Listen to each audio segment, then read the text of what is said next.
kids' academics, and then logistics. And by logistics, you know, we're talking about hallways, you know, the traffic pattern in hallways and desks and signage and plexiglass and bathroom schedules and supervision, and you know, the hallways are PE and recess and lunch and computer labs. How do we set those up so that they're safe, and you know, lines for getting into the school? How are the kids going to line up outside? Is anybody up there?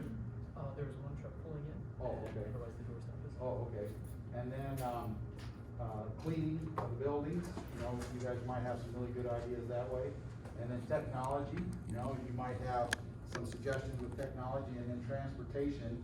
You know, we posted a couple days ago our transportation ideas, and so that hopefully you've had a chance to read through that, and maybe you have some additional ideas, or maybe you know, something to add that we haven't thought of.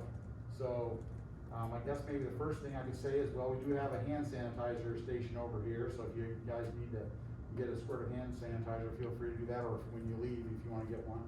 And then also, I would like to introduce ourselves, you know, so that way we kind of know who's here. And I'm Boucher, I'm the superintendent. I'm starting my 6th year here. I was here from '98 to '06, so really this is something like my 14th year here. And I'll start back over here with Dan. I'm Dan Helm. I'm a school board member.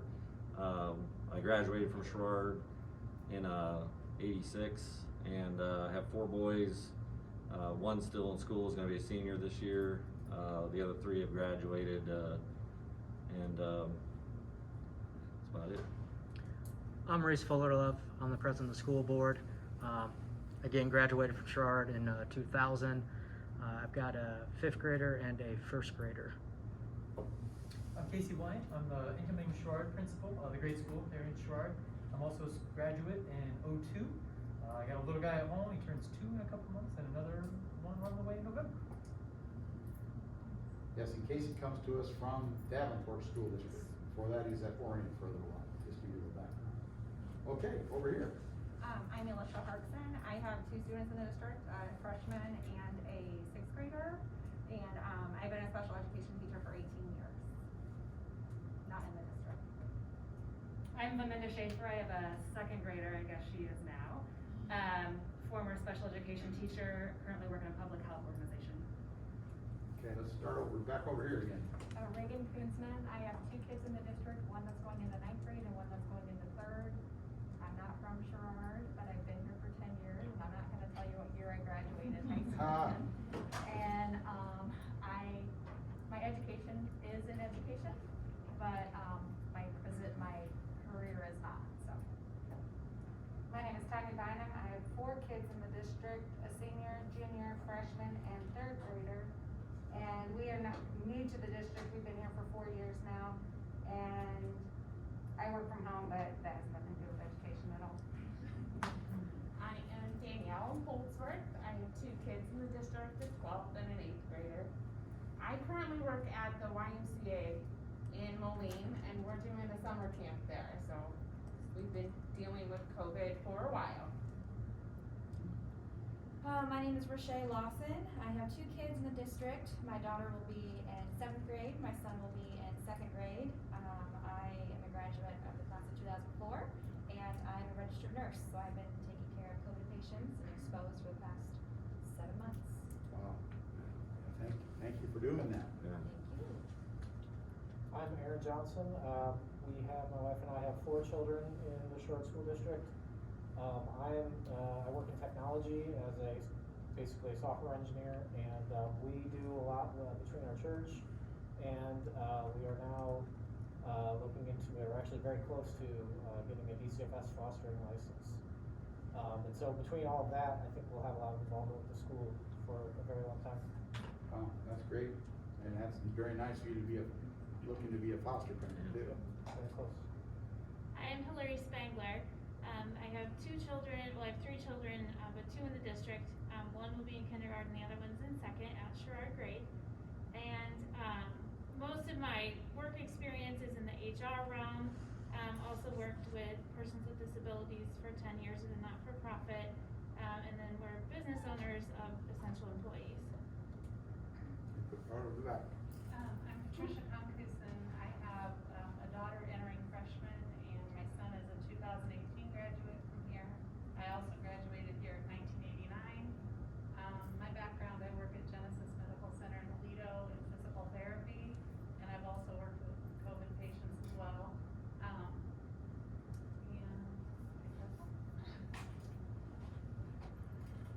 I'm Shannon Zanghorn. I have two kids in the district. I have one going in fifth grade at Maddenville and one in first at Sherrard Elementary. I don't have the experience that some of you have. We're farm family, farming operation, and I work as a paralegal. I'm Casey Cleveland. I'm a Sherrard transplant, I guess. I grew up in Rock Island. My kids are going into first grade and kindergarten. I'm a special ed teacher. I've been in Moline for 6 years, and I've been elementary and high school both. And then my son also has a 504. I'm Lindsay Zerl. I have two students in the district. One is going to 8th grade, one's going to 3rd grade. I have 18 years experience in special education, 2 of which were these past 2 in Sherrard. We've lived in the district for the past 2.5 years or so. I currently work at home, running my own business. So I got one. I'm Stephen Hopel. I have one son in 4th grade. I work at Mississippi Bend AEA in Sherrard, which is Area Education Agency. My name is Lisa Smith. I have 2 children in the district. One will be 4. She is in the special needs program, and the other one, I say will be 4, yes. The other one will be a junior. So we've been in the district for about 10 to 11 years. Both my husband and I have been essential workers and have never stopped working since this started, and we both manage quite a few people. That will not change. I currently work actually managing a bank that has never closed its doors the entire time, which is one of the only ones in the Quad Cities. I'm Tricia Fisher. I have a son that will be a freshman here at Sherrard, 2 boys that have already graduated. I am the Director of Operations for Unity Point Clinics. So obviously I've been very involved with COVID from the start and setting up our testing sites, call centers, and everything COVID related. So happy to be here. Andy Crippa, also a Sherrard graduate. We have 3 kids, 2 are graduated, and my youngest was a senior this year. Johnny Sinet, 2 kids in the district. One's going to the 4th grade at Sherrard Elementary, and one is a senior here. I'm a retired military guy, so I know that. And then Ryan. I've got 4 kids in the district. One's a teacher. Just here to see how the school year is gonna start. Okay. I think that's everyone. Did I miss anyone? All right, well, thank you all again for coming. And so we might as well get started right off the bat. And let's just take the one right at the top, the academics. I guess we are very interested in this would be pre-K through 12, so and we don't have to go in order. I would just say if you came with ideas of how you think or what we should consider and what we need to be thinking about, or maybe just an idea. I won't give you any more than that because I don't want to limit you. And then we can just jump right in. Who will go first? What kind of results did you see with the remote learning at the end of last year? Well, I think overall, statewide, everyone was disappointed because the students, the academic progress was much slower. In fact, when the state first came out with the guidance, they said that we should just kind of mark time, review learning from the previous year, and not have a high expectation for lots of academic progress. And so the state gave that guidance, and then they also said, we want you to suspend your grading practices for the most part, and just give kids pass grades or incomplete. Now we at our school district, at the junior senior high, we gave kids the option for some grades, and the junior high gave some options for the grades. But if the kids didn't do well, they got an incomplete. And that incomplete, the state told us, has to carry through the summer and into the fall so that we can remediate the kids. But then I think most districts, including ours, we're going to just wait until December 31st. And then if the kids haven't done the work, then we're just going to mark them down as no credit, you know, so if they're in high school, they won't get credit for any of the incompletes they got. And of course, at the elementary level, there's really no consequence. And so and then I think the state was really disappointed with the disadvantaged kids, the kids that came from homes where maybe the home was chaotic, or maybe the parents weren't present to supervise, or maybe their internet connection was non-existent or very weak, or maybe the parents either couldn't give the kids direction or help them, or maybe wouldn't give them direction. I think they found that the students' emotional health, social emotional health suffered, and so the state actually surprised us when they came out with their guidance document that they said they want those kids back in school because they thought that the risks of the virus are outweighed in a lot of ways than the risks of staying home. And of course, everybody's got an opinion on that, and who knows, but so in other words, the state's position was, let's get those kids back in school.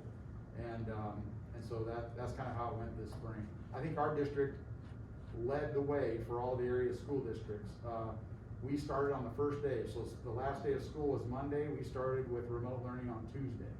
And a lot of districts took the week off, or they were slow to implement, and we just hit the ground running, but still, I think it really wasn't near the education that we would have given had they been in person during that time. And then this fall, we will assess the kids with the MAP test, and that MAP test will tell us exactly how much learning they've lost, because we've been doing it for, I don't know, 10 years or so, that MAP test, so we know every year 7th graders should come in about this level, you know, a 6.2 or a 7.6, and so we'll give them the test and see what it is, and if it's the same as it has been historically, then we'll be pleased, but we're expecting it to be lower than what it has been historically. I did have a question in regards to that with the MAP test. So, you know, whether if a child is e-learning, they can conduct that online then? Yeah, I think it's my understanding, although I'm not confident when I say it, although it is my understanding that the MAP people have worked real hard to provide a way to take the test at home.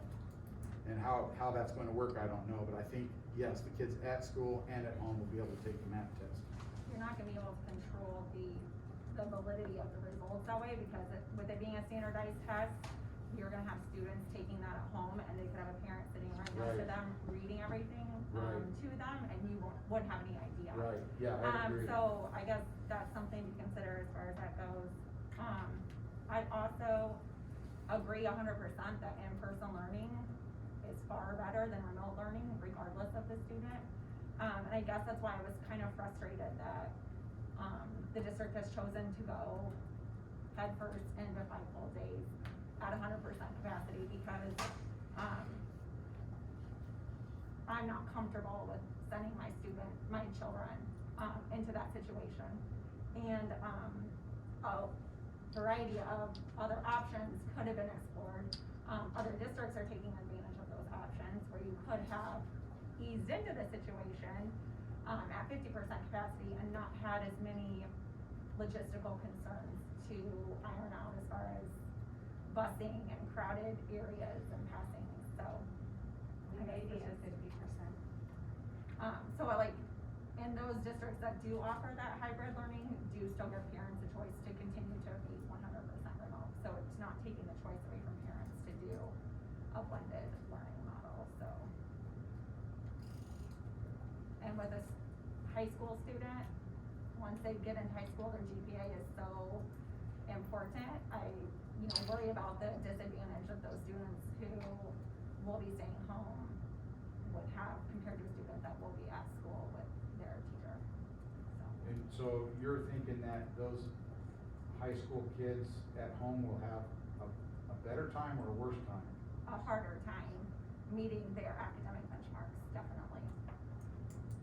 I think so too. I don't think that teachers who are teaching a full day of instruction, even 1 hour less, 1 hour more prep time is minimal to a teacher.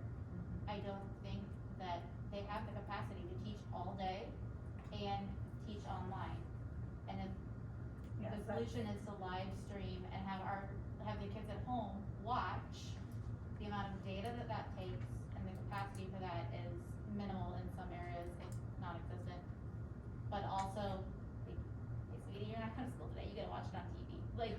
what I mean? That it's not e-learning, it's watching your friends in a box. My concern is also about teacher burnout and their well-being, because I feel like we are putting a lot on their plate, a lot. So.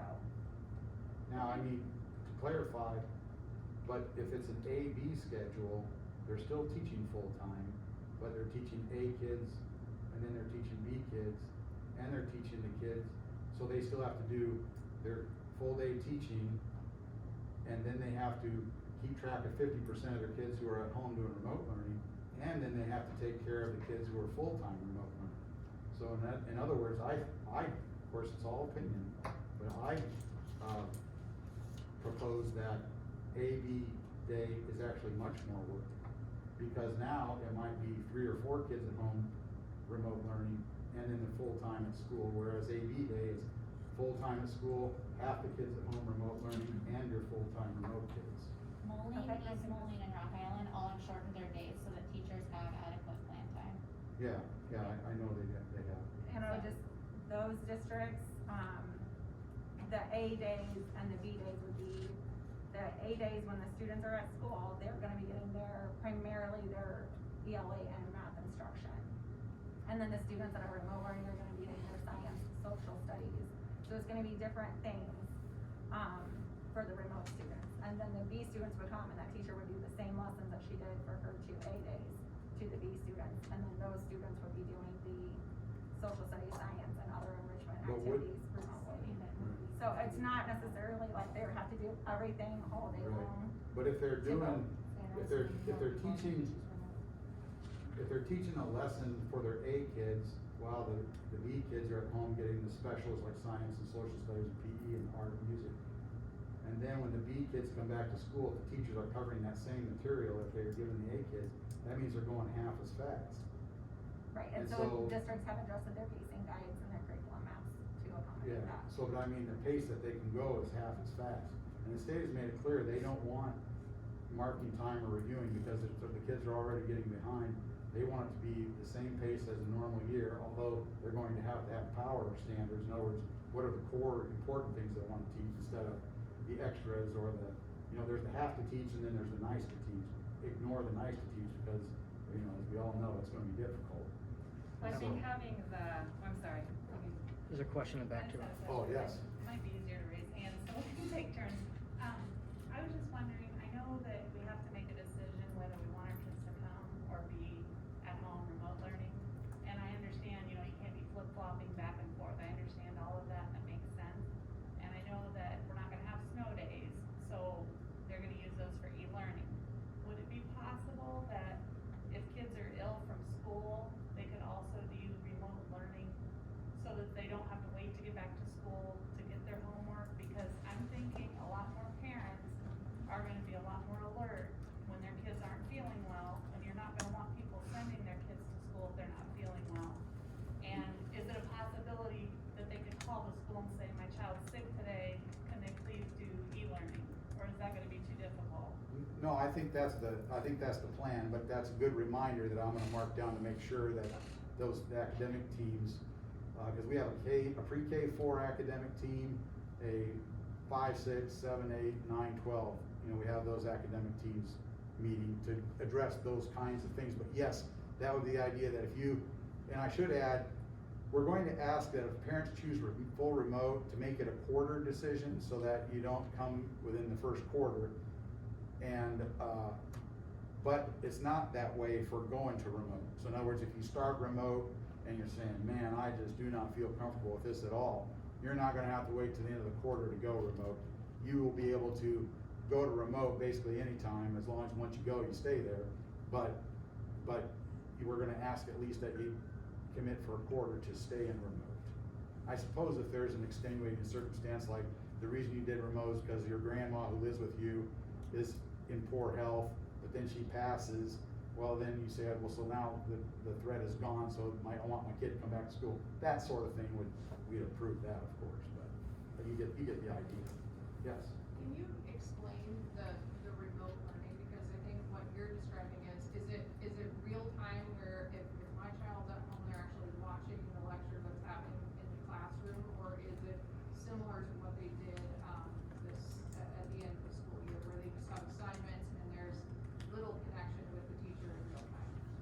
I think that we want much more contact from the teacher, and we would like it to be real time, but it is not going to be, everything is real time, and then not real time is the exception. I would guess that real time is probably still going to be the exception, and that, the teachers will still invite the kids, I'm sure, in real time to join, but I'm sure they'll also be recording that, just like on Zoom.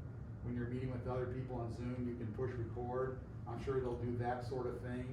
And then the kid who wasn't able to be live can at least still see that lesson, you know, later, and then watch the recording. And I think, you know, if a teacher teaches 8 lessons a day, an elementary teacher, I can't believe that they're going to have 8 videos ready to go every day. That's just not possible. But maybe they will 1 or 2 or 3. And then also what we're encouraging the teachers to do is what's called a flipped classroom. And that would be a case where perhaps the teacher in their planning period might make a video, and then they would post that video to, you know, the online place where they post videos, and then the kids can watch those, and then when it's time for class the next day in the remote learning environment, that's when the teacher answers questions and goes over the work and says, well, you missed problem 3 because of this or that.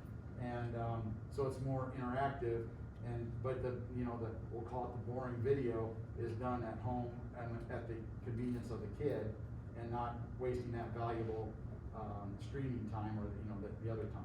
I think one other thing that we're implementing that's much different than how it was in the fall. We had like 2 weeks to put that plan together, and God bless Steve Miller and his team for doing it. One of the biggest things I found frustrating was the communication with the teachers. This one's in Google Hangout, this one is an email, and even my kids in the same building, same PE teacher, I'm like, I can't keep track of this requirement for my 4th grader and this one for my kindergartner. So we're going to a learning management system. That is one thing that we're doing. So it will have a one-stop shop. And whether we are remote learning or whether you're in the building, this is something that we've been wanting to get for a while. So it will have that one. So if you're in the school, instead of turning your paper in physically, you upload it in through the LMS system, learning management system. If you are at home, you will still upload in the same way. And then hopefully, I think it's going to be tried to be connected to the parent portal, because I don't know how many times I got an email from a teacher, well, your daughter hasn't turned an assignment. I thought, and I don't go in and check my daughter's homework, but I didn't have that visibility to know what was being done or not. So that's one reason, we talked about really getting on this learning management system. So we have a standardized system, all grades across the whole. Which learning management system? We're going to go with the component that's a part of our student management system. So what we do now with lunches, with the lunch management and the grades and the attendance and all the addresses, and that's all what we call our student management system. Right. Well, they have a component you can purchase that is that learning management system. And so the nice thing about that is it talks to each other. So that should all be in. Yeah, and so it should work seamlessly. And then back to the flipped classroom, like for example, Madrigal, I think they're going to do this, is maybe the person who's really good on science, they'll make the videos, but for all of the 5th grade teachers. So that teacher will make the science video, the teacher who does really well with English language arts will make that video, the math teacher will make that video. However, when it's time for that flip, when the kids then talk to the teacher the next day, whether it's in person or online, the homeroom teacher is the one who interacts with them, even though it was the guy down the hall who made the video. You see what I'm saying? Because we found that, especially at the elementary level, it's best to have the same teacher all day, because the teacher can get to know the strengths and weaknesses of the kids, the peculiarities of the kids, and so the kid feels more safe because they know that teacher knows them, they know the teacher very well. And so different teachers might be making the videos, but it'll be the same teacher who then interacts with them about making sure the learning is taking place on that content. Yes? With academics, I know people on Facebook, and I have a daughter that's gonna be doing driver's ed the first half of school. And I'm just wondering, what is gonna be the plan for that? Are we gonna be able to do the driving part at home with our students? Or, No, I don't believe so. I think the driver's ed, because they asked for waivers last spring, and the state wouldn't give waivers because they figured it's so important that a kid learns to drive the correct way that they didn't wanna take any shortcuts. So I'm sure that's still gonna be the case, that you have to have your classroom portion. Now, that can take place online, you know, and then, but you have to be with a certified driver's ed teacher behind the wheel for, 5 hours? so will the remote kids be able to schedule a time to come in and go Well, with the teacher? that decision hasn't been made, although it's been talked about, and, but it wouldn't surprise me if that's gonna be an exception area, you know, because the kids gotta get their driver's license, you Right. know? And so as long as the parent feels comfortable, but keep in mind, a driver's ed teacher had COVID up in, well, let's just say a city school, and had it in the car with the kids, you know, so I mean, you're in a confined space less than that 6 feet, so, I mean, they just need to keep that in mind. But that was probably an anomaly, and probably the only case in the whole state that happened. Yeah, cause they're still doing tests at the DMV. What's So that? They're still doing tests at the DMV, I Yeah. have a 16-year-old kid's Yeah, license. right. What about the kids that go to UT for those classes? Cause UT is still offering to host them, and they're from, I think it said they're from 2 to 3. Okay, So- I'm having a tough time hearing, so Oh, what sorry. did you say that UT I'll use is my doing? big voice, it's okay. UT is still offering like their classes where the kids go over to UT. If they're starting 1 hour late, and UT is offering those courses for 2 o'clock till 3 o'clock, are they still gonna be able to participate and have enough academics? I would guess so, you know, because it starts at the classes at UT are generally afternoon classes, and you can, I Right. think, take either 1 or 2, and so I don't see that being a problem.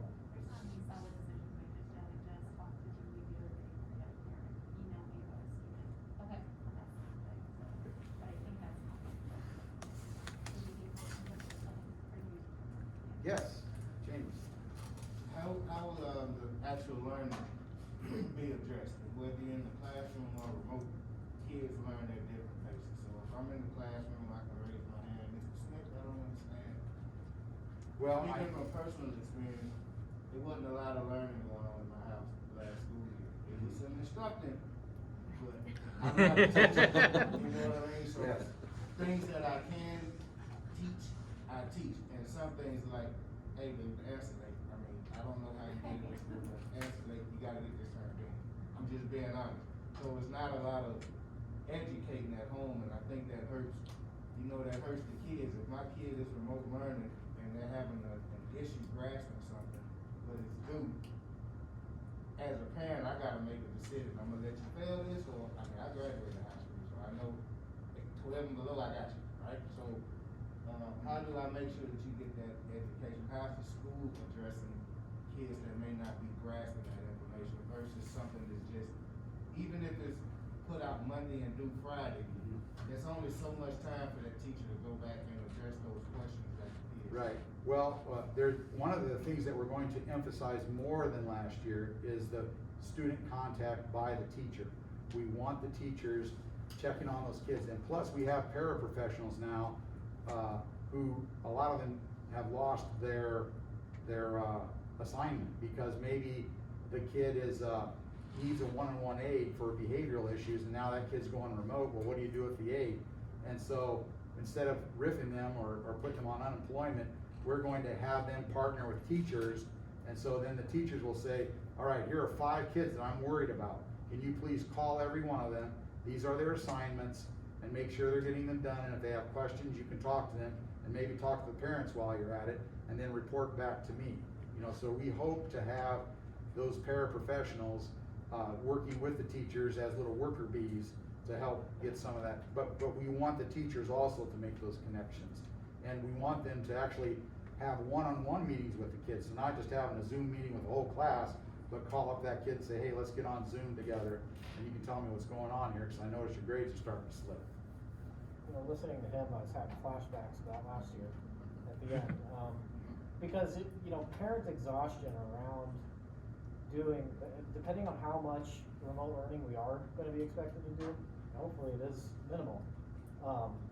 But there were certain subjects that became just overwhelming to have to focus on. The amount of technical I mean, even for me as a technical person, there was a lot of stuff that had to be done around art and music specifically that we felt was very excessive and really too much. Yeah. The amount of exhaustion that came in, especially with the number of children we have. Right. For those two subjects Right. specifically was unreasonable, and Yeah. I hope to avoid that. Yes, and one way we're going to avoid that at the elementary level is to have, and I'll just make this up, Sherrard grade will have art first quarter, while Winona has music first quarter.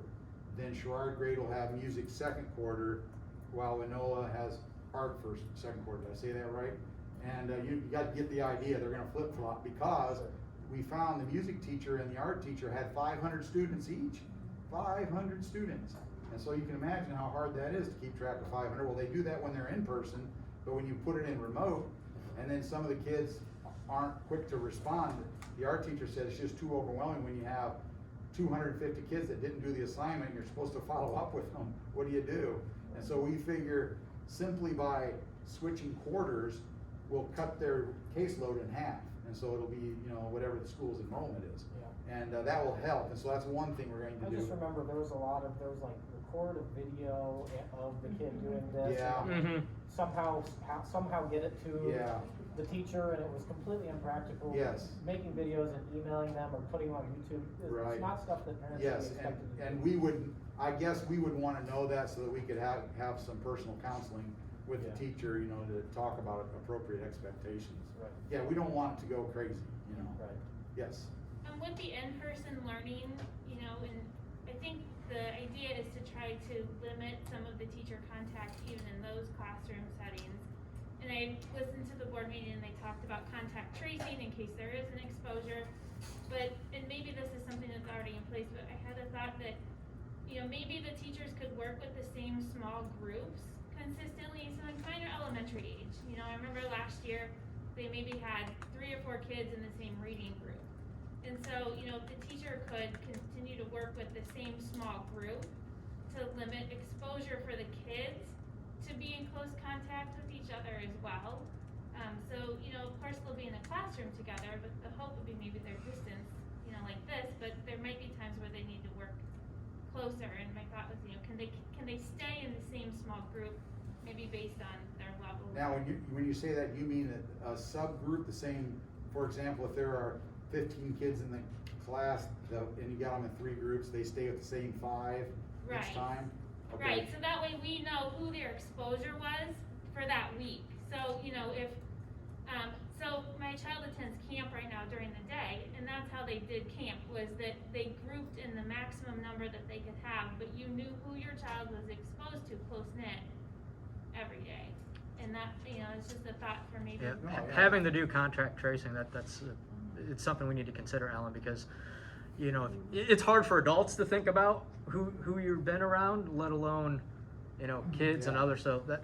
Well, and I know that we're planning, like say for the bus, there's going to be seating charts so that when we have to do contact tracing, we will be able to know where that kid is. And plus, every bus has between 4 and 8 video cameras on them, and so even with the chart, we'd be able to look at video to see who they were sitting with to know who they were within 6 feet of. Because certainly on the bus, more than likely they're going to be within 6 feet for 15 minutes of somebody. Right. Yeah, I'm kind of thinking like my child will be in kindergarten. So if one group of children is having difficulty writing or something, then maybe the teacher has that close contact on this specific day with that, like certain group or something. Yeah, our goal is for the teachers not to intentionally put kids in groups that are closer than 6 feet. And so we would hope that for the most part they would be able to comply with that. So that don't do it on purpose. In other words, it might accidentally happen, but don't do it on purpose. In other words, don't gather them around you in front of you, have them one here, one there. Keep them still 6 feet apart.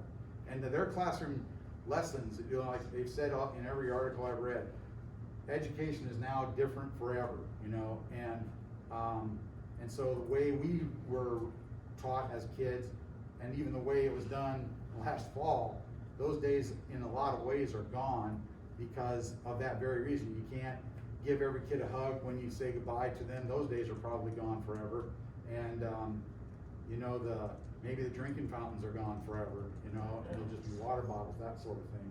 So it'll be interesting to see long-term how it feels or plays out, but right now we're at the beginning of that, and so I would hope that we wouldn't have too much within close proximity.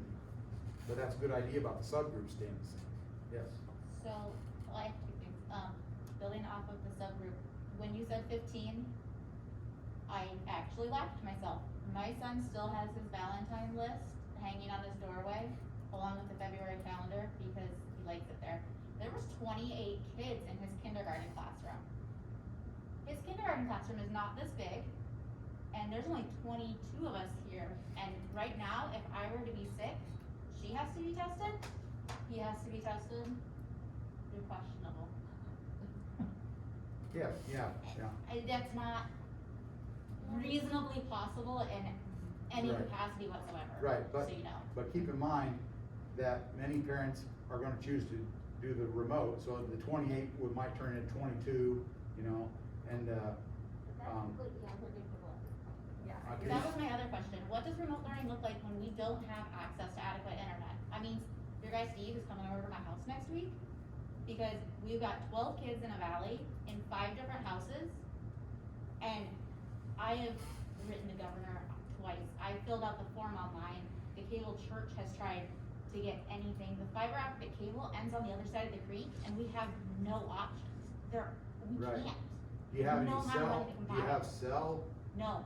access? Because I was gonna say, we're purchasing for starters 17 hotspots for the families who do have cell, and they're Verizon, and so, as our district basically does Verizon, US Cellular, and so, that will help some families. Yeah, but the rest of us won't be able to like, that's not a choice for me anymore. And when we have snow days, our kids are also excluded. Yes, We just can't go to school then. right, yes, James. Will the schools be initiating any, I don't know the phrase, but when you go certain places now, you have to fill out that questionnaire. Go get a massage, you gotta fill out a questionnaire first. Will the schools be initiating, because there's no way for the school to know my kid may have been exposed, and I'm not saying every day, but I'm saying once a month, or whatever, will the schools be initiating that? Because right now, if, say one of my kids get exposed, they're supposed to be, 14 days quarantine and all these different things, so will the schools be reaching out to the families to kind of get a pulse on if the kids have been exposed? Yeah, I mean, we would really, really beg the parents to tell us if their child has been exposed so that we can have a plan for that child. And so I guess we can remind them to please tell us, and maybe that's a good idea to give them that reminder every once in a while. I mean, like maybe coming back, well, I don't know, we have breaks. We have Thanksgiving at least be a break. So maybe coming back from breaks and, things like Yeah. that, kind of just throw it out. Yeah, that's a good idea to remind them. And of course, from our end, if we have a positive case, we're gonna do a very good job of communicating. I mean, we'll, to the whole school, it'd probably be very generic. We've had a 3rd grade student Right. because of privacy issues, but in that 3rd grade class, then we're gonna be, doing contact tracing and drilling down, and the parents that are affected there, I mean, they're gonna need to hear the name and all that stuff, because it's life or death, it's something that it's gotta be communicated. So in that scenario, 3rd grader, Jimmy's sick now. I know the classroom's gotta be deep cleaned and all that. So Yeah. something is ready to go, so the next day the kids can just keep learning, cause they won't go back to school the next day in their class. Well, yeah, so what the first thing we do is we get that kid out of the classroom and get them isolated and get them home so that they can get medical help. Right. But then, of course, we won't know that day that they have COVID because how long it takes to get Right. the test results. But we'll know that he has or she has the symptoms that really concern us. And then we see what the contact tracing is, which kids have been close, and the ones that were, then we're going to, if we think that's a serious case or if it's confirmed or whatever, then the kids that have been close, or staff, anybody, has been within close contact, which is less than 6 feet for more than 15 minutes, then they will also be excluded from school. And then we got protocols for, well, when does that mean you can come back and et cetera, and, you know, that's all on charts and everything. So we hope that we're gonna take that kind of thing serious. Yeah, Ryan? I know she was first, but just to add on to that, you kind of answered it. I know someone that's waiting 5 days to find out, they're on day 5. To wait, they're quarantined for 5 days before they find out if they have it or not. So I mean, if one kid has it, I mean, a simple cough, I mean, every teacher or kid is gonna be freaked out over a simple cough. So Right. how are we gonna isolate? Right, yeah, so that's a big question that we talk about a lot. And that is, what do we do with, if a kid just says, I got a sore throat? It might be because the humidity is down, or it might be for some benign reason.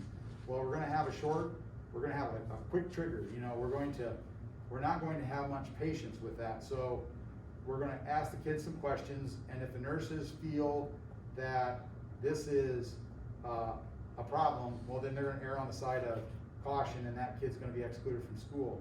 But if it's a situation where they feel very confident that the kid truly, why did you cough? Well, because I was drinking my water as fast as I could, and I, you know, got caught in my lungs, and that's why I coughed. Oh, and if they believe that's true, well, then of course we can go back to class, and that's that. But yeah, there are going to be a lot of kids going home. And whereas before, you know, it's like, are you faking or whatever? They, you know, there's that game the nurse and kids play together, and but then they're going to be sending lots of kids home because we just want to err on the side of caution. So yes. Just a couple of follow-up questions, because you keep talking about the contact tracing and the 6 feet for 15 minutes. So if a student on a bus comes up positive, you're going to notify all the parents that have children on that bus? Yeah. I mean, I'm not saying, can you even tell people that the kid that has it? I think if they have a need to know, and I would guess this would probably in a lot of cases be a need to know. Now, we would find out that, you know, just who that kid was sitting by, and et cetera, you know, you can imagine the common sense. But type all the decision. parents would be notified that Yeah, there was a yeah, case on and that? maybe- Because that's my question is, Right. is the entire class gonna be informed, or only the 4 kids that you think? can be No, in the 6 I would class with say, the 4 students? if there's a positive COVID case, probably the whole school is gonna be notified. But Okay. depending on who you are, depends on how much information you get. Okay, and then are you hiring additional nurses so that you have a full-time nurse in every one of your buildings? Well, the health committee that's meeting, that is one of the things on their thing, they want to, I'm pretty sure they'll come out with a recommendation that we hire 2 more nurses, so we can have 1 in each building. Now, the board would have to make that decision, but, you know, the health committee is actually considering that, is that gonna be a recommendation they're going to have? Okay. Have no problem with that. Oh, yes, I think, Andy, you had your hand up a long time. Going back, you were talking about the paraprofessionals helping with questions, especially for remote learning. How many are you looking at getting? Would each teacher have one? And if not, No, I would, yeah. check the teachers to do that themselves. Okay, so, no, we don't have enough paraprofessionals for every teacher. In fact, we have a tough time getting any paraprofessionals to apply for the job. So it's not like we could hire more because no one would apply probably. And, but we do have quite a number of them, and already on staff. And so they would help us as needed. And there also might be other teachers who are available that don't have a class, you know, like say, I've mentioned this before, you know, perhaps one of our title teachers, perhaps our challenge teacher, perhaps a teacher who is working from home remotely because they have a health condition. Well, they no longer have a class, so then maybe they can work with some of those remote kids while they're at home. And we give them a caseload of students to work with at home. So I think we're going to have quite a few different options of ways to help the teacher with their workload, you know, because you're right, it's gonna be much harder to teach kids at school and then at home, you know, the remote kids. And so we wanna give them the support that they need for that. Boy, okay, yeah. I have 2 questions. So for example, I have one that's gonna be in Matherville and I have one that's gonna be in Sherrard. Let's just say something happens at Matherville and my daughter's exposed. What is the school, I mean, how are we gonna handle that? Am I gonna keep them both home for remote learning then? Even though Well, maybe. if your daughter was exposed, my first thought is, then the one in Matherville, the one at Sherrard grade wouldn't have to stay at home. However, if your Matherville child is positive, then the whole family stays home. You know, even if it's a high schooler, grade schooler, because they're in the same household. So we're not even gonna take chances, everybody stays home. Okay, so. That paging is important to consider though too. I'm just gonna give you an example, our family Yeah. got a negative result on Monday, my husband was to work, told him about COVID or our family. Just like they, it took 5 days to get the results, so, yes, I do think, in my opinion, doing a good job, probably being remote learning. And I would second. And I would Yeah. too. So that leads me into my other question though.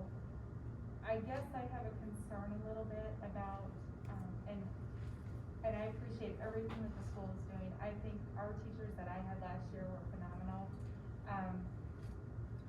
But if it's all in or all out, I'm worried that there's gonna be some transitional issues if there is an isolated incident, or if there's a mandate by the government or the state again, go home, especially with the change in kind of the remote learning. I'm concerned about the transition for the kids as well as the parents, and not to judge anybody's personal situation, personal opinion, concerns, anything of that nature, but I mean, you have all spectrums of the parents' involvement from, I'm either gonna be up here as a parent, or I'm gonna be down here for whatever reason. Is there any way to try to balance that just in the beginning, where the kids have exposure to in-class and the remote learning? So if something happens, maybe the school, the teachers, the parents, even the kids can kind of be a little bit ahead of it or planning a little bit earlier for if something does happen? Right, yeah, and that's a good question, and that was, actually has been a major topic, especially early in the process, because, originally, we talked about having like Orion started out 4 days in, 1 out, and then they went to 3 days in and 2 out. And then, so we thought about that, but we didn't wanna do that, but we thought, well, what about if we have on Friday, say, this is remote day, but it's at school. And so the teacher's gonna run their lesson through their computer, and that way, if a kid's having a problem, it's like, I can't get my sound to turn on. Well, then the teacher can get up and go and find out, that's cause you got the mute on or something. And so, having drills like that, like on a Friday, and all day the whole school is doing remote learning at school, so that they can practice those skills. We even thought about perhaps occasionally having a remote day where nobody comes to school, and the teachers are there at school, and they're conducting their remote learning with all the kids at home. Now, we know that creates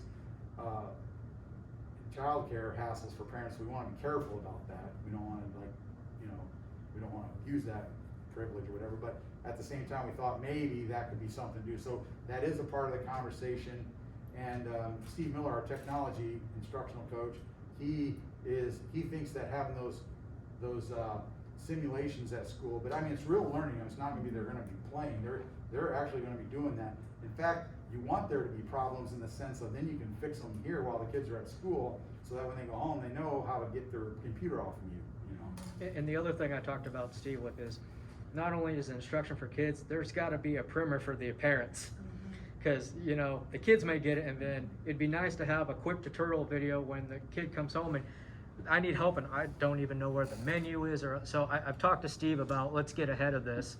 And, I said, find ones that have them already there, and then let's figure out how to tailor it to our needs, kind of like the frequently asked questions where we can do quick tutorials and things like that. Yes. Do you guys have any sort of guidelines set in place if our numbers start to rise? And the reason that I ask is from a healthcare perspective and from a standpoint, our quote-unquote typical flu season is October to March. 2019 into 2020, we never fully were introduced to flu and COVID at the same time. By the time we were introduced to the coronavirus, it was end of January, February, and then we went to remote learning in March. So while our pediatric and our adolescent numbers may be low right now, our children, in the bulk of it, were already home remote learning with us. So if we need to make a very quick transition from in-class learning to remote, what sort of guidelines do you guys have in place so it can be a smooth transition for everybody? So you talk about how many kids will have to have it to do it, or are you talking about? the Yes, when trend? we start, cause I can speak for Mercer County only because I'm a resident of Mercer County. In the past 11 days, we've had 6 positive cases, and that is the 14 as of biggest. today. Huh? 14 as of 4:30 Okay, excuse me, today. 14 as of today, and The that's last the 6 days. biggest jump in the entire reporting that we have had. And we're not, quote unquote, we're not even into a potential flu Right. season yet. Well, we don't have a number, and I don't think we ever will. However, we will be working closely with the Mercer County Health Department, working with other school districts, because they're probably gonna be experiencing the same thing. And then we're just gonna try to use, just our wisdom to know, hey, this is getting out of control, we need to go remote. The state does allow you to go, you don't have to have their permission. They want the kids back full-time, but they have said, they really want the worst for it to be is AB day, but they've even said, but however, if you do go full remote, you just better be able to explain why very well. So that, because they didn't want schools just willy-nilly just say we're going remote. But that is available to us. But I'm sure if it is becoming a problem, more than likely the governor's gonna be shutting it down anyways. But we will work closely. In fact, the guidance from the state is work with your local health departments. And before Pritzker came out with shutting down the school on March 13th, the rule was you can shut down anytime you want. Just work with your local health department, and there were about 5 districts that shut down before Pritzker's announcement. So And, it's not 100% dictated by the governor, No. you guys have Yes. the upper hand with control. Yes, we could say remote learning right now if we wanted to, but they said you better be able to justify it for those disadvantaged kids now that are gonna be in a world of hurt. Yes, Ryan? What is a minimum of kids in a class that you're gonna? You mean? Keep going, like if 3 kids show up or Oh. third grade class, are you gonna keep that going, or you gonna? Yeah, in rural districts, we have to be more patient. I know in the big city school districts, they usually have about 13, 11 that you have to have, or else they're gonna shut it down. But in rural schools, those, say it is 3 kids, like for example, our Chromebook repair class, it used to be the tech guys repaired our Chromebooks, but now it's students that repair them. I don't know if you guys knew that. And we have a repair class, and they've been doing it for, 4 years now maybe, and there's 3 kids in the class. And so, but we want that, we know that that's not fiscally responsible as far as, you need to have at least 11 kids to make it pay the teacher's salary kind of a thing. But so I would say 1/3 of our high school classes are about 8 to 10, 11 kids. A third of them are down there, and so that's good, because if there's only 4 kids in welding, well then social distancing is a whole lot easier for that welding class. Yes? Yeah, I would just like to piggyback off of your comment. Mercer County is actually in an outbreak right now, and we're 3 weeks to school starts. I think it's prudent we take a very good look at what's happening, because sending hundreds of staff and students into close proximity while an outbreak is actively happening is something, there's a really good reason for that.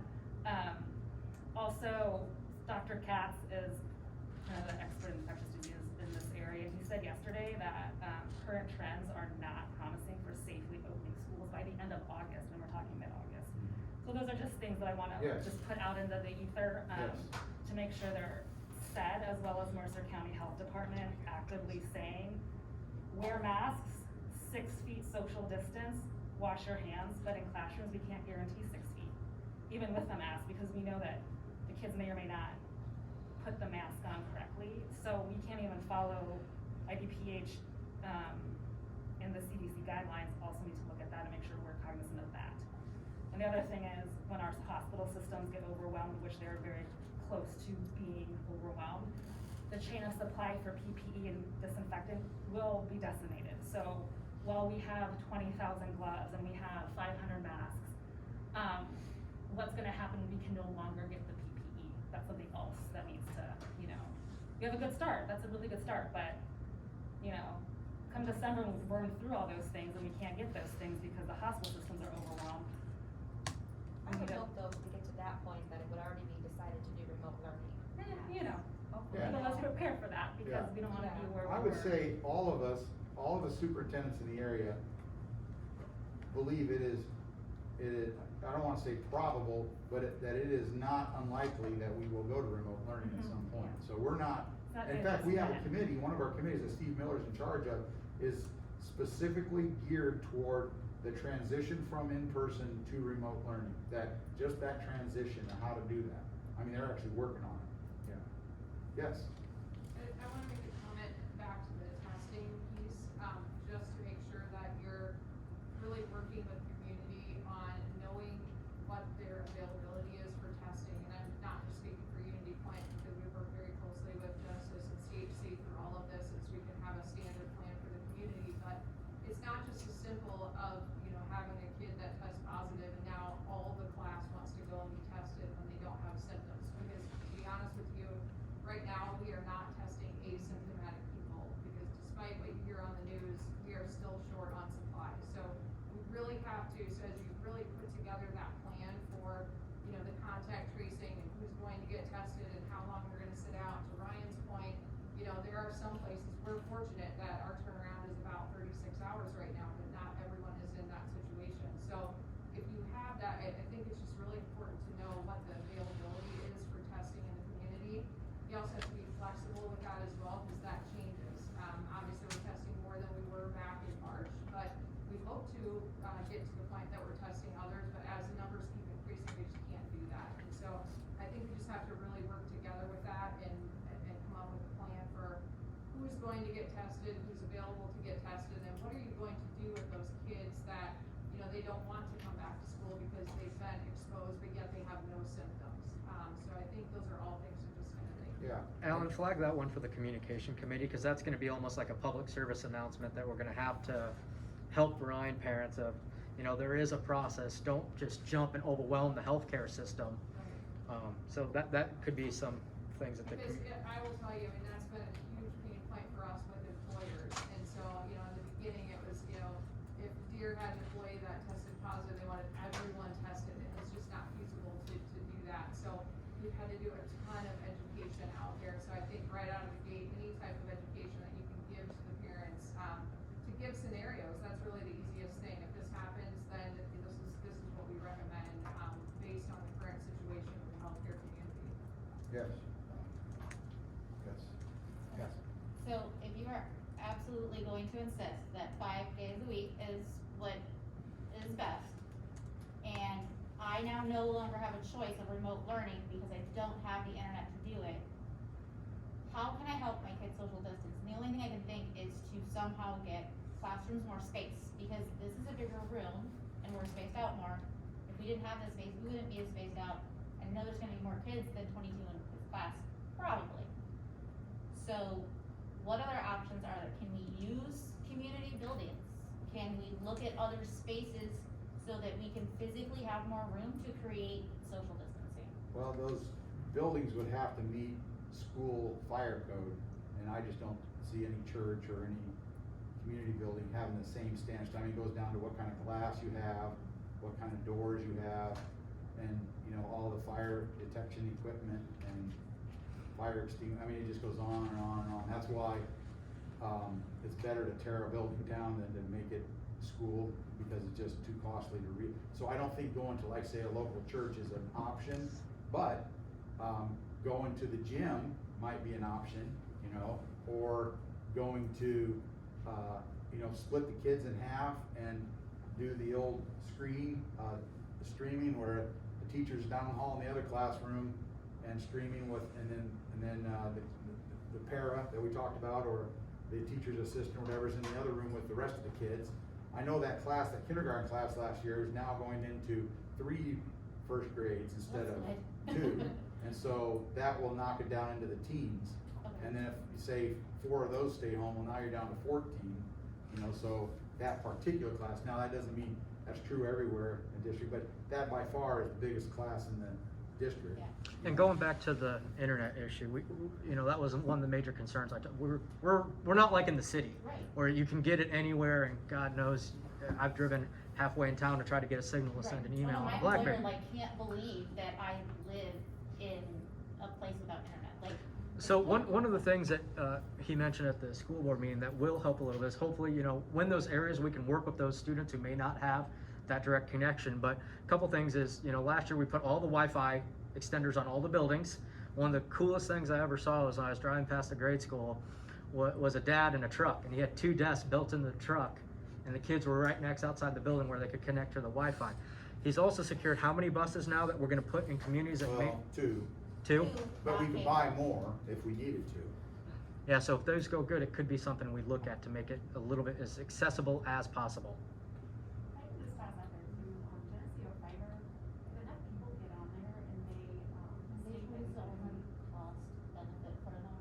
if they have to have enough in the Yeah. nest, so if we can spread that word to our community, that. Plus, isn't there you guys have some sort of a signal booster, because Casey is in the same pickle. I spent the last quarter up in front of the library in the backseat of my car doing all the stuff up there too, so I feel your struggle. Our creek behind us is the same cutoff point for the fiber as well.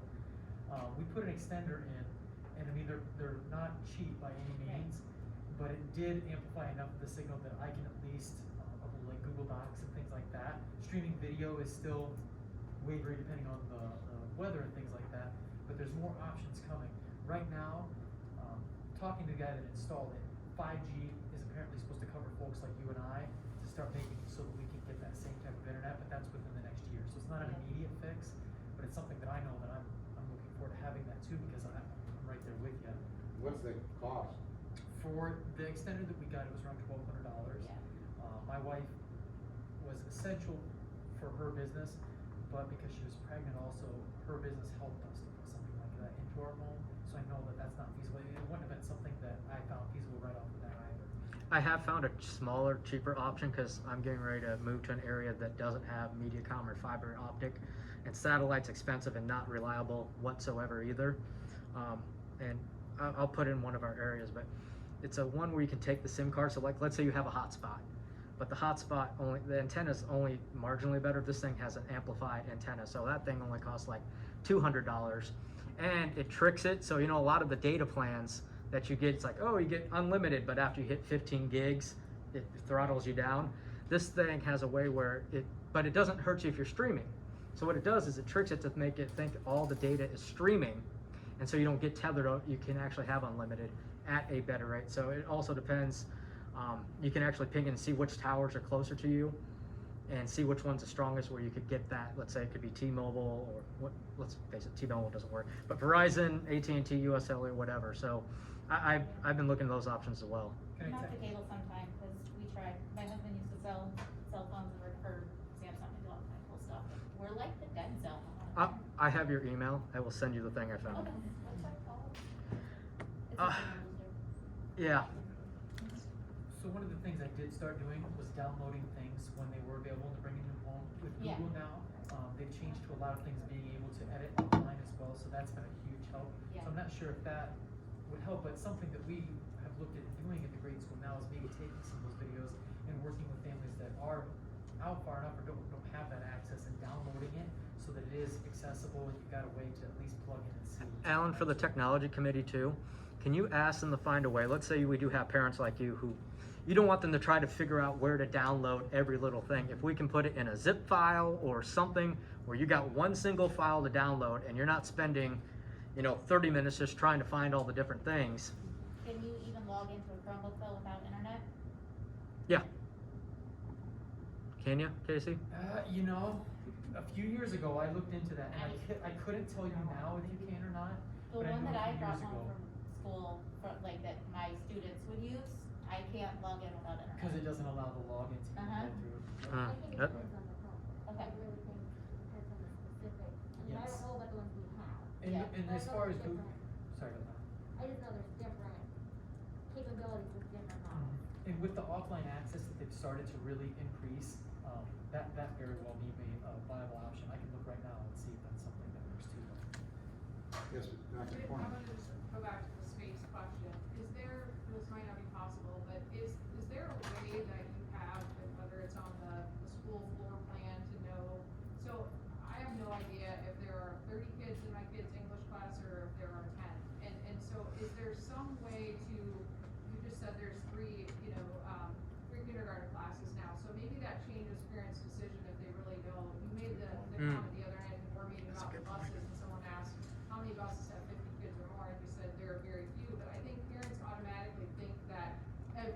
bus has 70 kids on it, and every single classroom, your kids are gonna be elbow to elbow, and that might not be the case. So is there some way to kind of share that information, you know, per classroom or per grade, as far as how many people are going to be in that location? I That's think a that good would ease suggestion, a lot yeah, of I like that. That's a good one. I think that would ease a lot of minds. Yeah.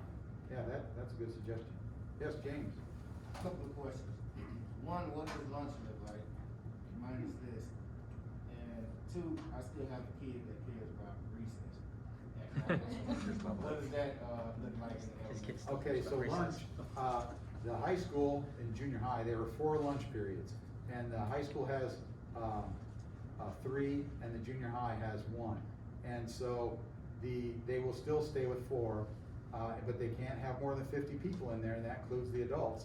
And so they are going to use gym 3, and then, because gym 3, remember, has tables built into the wall, so all they have to do is just come down. They haven't been used in years. And then you have gym 2, which has a tartan floor as well, so you know it's not gonna ruin the wood floor. And so then, also maybe they'll allow some kids to go outside during the good weather, but we're going to keep it, you know, by putting them in the different gyms, that will help here. At the elementary, they're just still gonna use the one cafeteria, they're not gonna put kids like in classrooms. And they're just gonna have more lunch periods, like Matherville now will have 6 lunch periods. That way they can keep it under 50, and they just, you know, it's, you know, 11:40, 12 o'clock, 12:20, you know, that sort of thing. Are you still gonna have the same length of allotted time for the kids to eat though? Yeah, I'm sure, yes, it'll be, I don't know if it's 20 minutes or 30 minutes, and I know some schools are, as soon as you're done eating, you can go outside, and some schools make them stay in there so they don't wolf down their food. And then, but I don't know what that is right now, but I don't think they're gonna shorten that. And then recess will be still the same, it's just that they won't be able to play on the playground equipment, because you're supposed to, like, think of the hand over hand one going across. Right. Well, before the next kid uses it, you're supposed to wipe down every one of those bars. Yeah. And of course, that's impossible. Right. And so then what everybody's doing, all the school districts are just sadly saying you can't use the playground equipment. Kickball every day. But you can, you know, play with the ball, but the kid's gotta play with the ball himself. And then if they want somebody else to play with that ball, it's gotta be wiped off first. And so, Imaginary kickball. what's that? Imaginary. Yeah. I think what they're A not lot of supposed miming. to do is just Goes stay man 6 first. feet apart, run all over the place or whatever, or let's all walk around the outside or something like that. They got a lot of hands, start over here. I'm just wondering what drop-off looks like. I mean, 4 times a year we get a message about how no one can seem to pull into the right spaces. And so, I mean, I'm not trying to make fun of it, No, it's that's just okay. serious, you know? I mean, like where my child attends camp, there's signs up that say you can't go past here without a mask. We drop off to a person with a thermometer. Then, at the childcare we used to attend, they had a plexiglass area with a nurse on staff taking temperatures, and then no parents were allowed after specific areas. And then I know, you know, there's discussion that if your child has certain symptoms, you need to immediately take them back home, and we're encouraging people to drop off. So I'm just kind of wondering, like, what do the logistics of drop off look like? Okay, so, the parents who drop students off right now at the high school, they're intermingling with the buses, and we have found that doesn't work very well. And so what we want to do is come up, and we've talked about all different ways of doing it. We'd have to go back to the junior high routine the way it used to be, and have parents pull through the student lot and circle around by the junior high. But instead of dropping them off the junior high doors, pull ahead and drop them off, and then the kids just walk down the sidewalk to the front doors. That way it allows the horseshoe to be used only by buses out front. That's probably what we're going to do, although we need to confirm that, because we've talked about having them on the west end, also dropping them off by the dedication garden, and then the parents would circle around back on that gravel, but then we know parents won't appreciate having to drive on gravel. And so that idea kind of lost popularity. So we gotta finish doing that, but yes, I think we're gonna have 2 different locations, and then there will be at least, we have 10 touchless thermometers for every building, for the whole purpose of kids coming in, so that we can have 10 staff persons doing the symptom check and the temperature check, and then of course if they find someone that's in violation of that somehow, then we're going to have the area that they have to go, and then the nurse will be there to make a final determination, and then the kids will have to come in. Now, the kids on the bus are supposed to already be symptom checked, so then we thought about having a separate entrance for them so they don't have to go through that again. They can just go straight into the building, and then that takes a load off the staff that are processing the kids coming in. So that's what it is so far. Yes? Thanks, Reagan. Oh. Been a Yeah, long right. time waiting. Oh, okay, yes. Thank you. I guess just all this information you're providing, I think it helps people make the decision that's right for their family. So when are you going to distribute a more comprehensive plan that Yes, will allow us to we're going to trickle information every day from now until next Wednesday.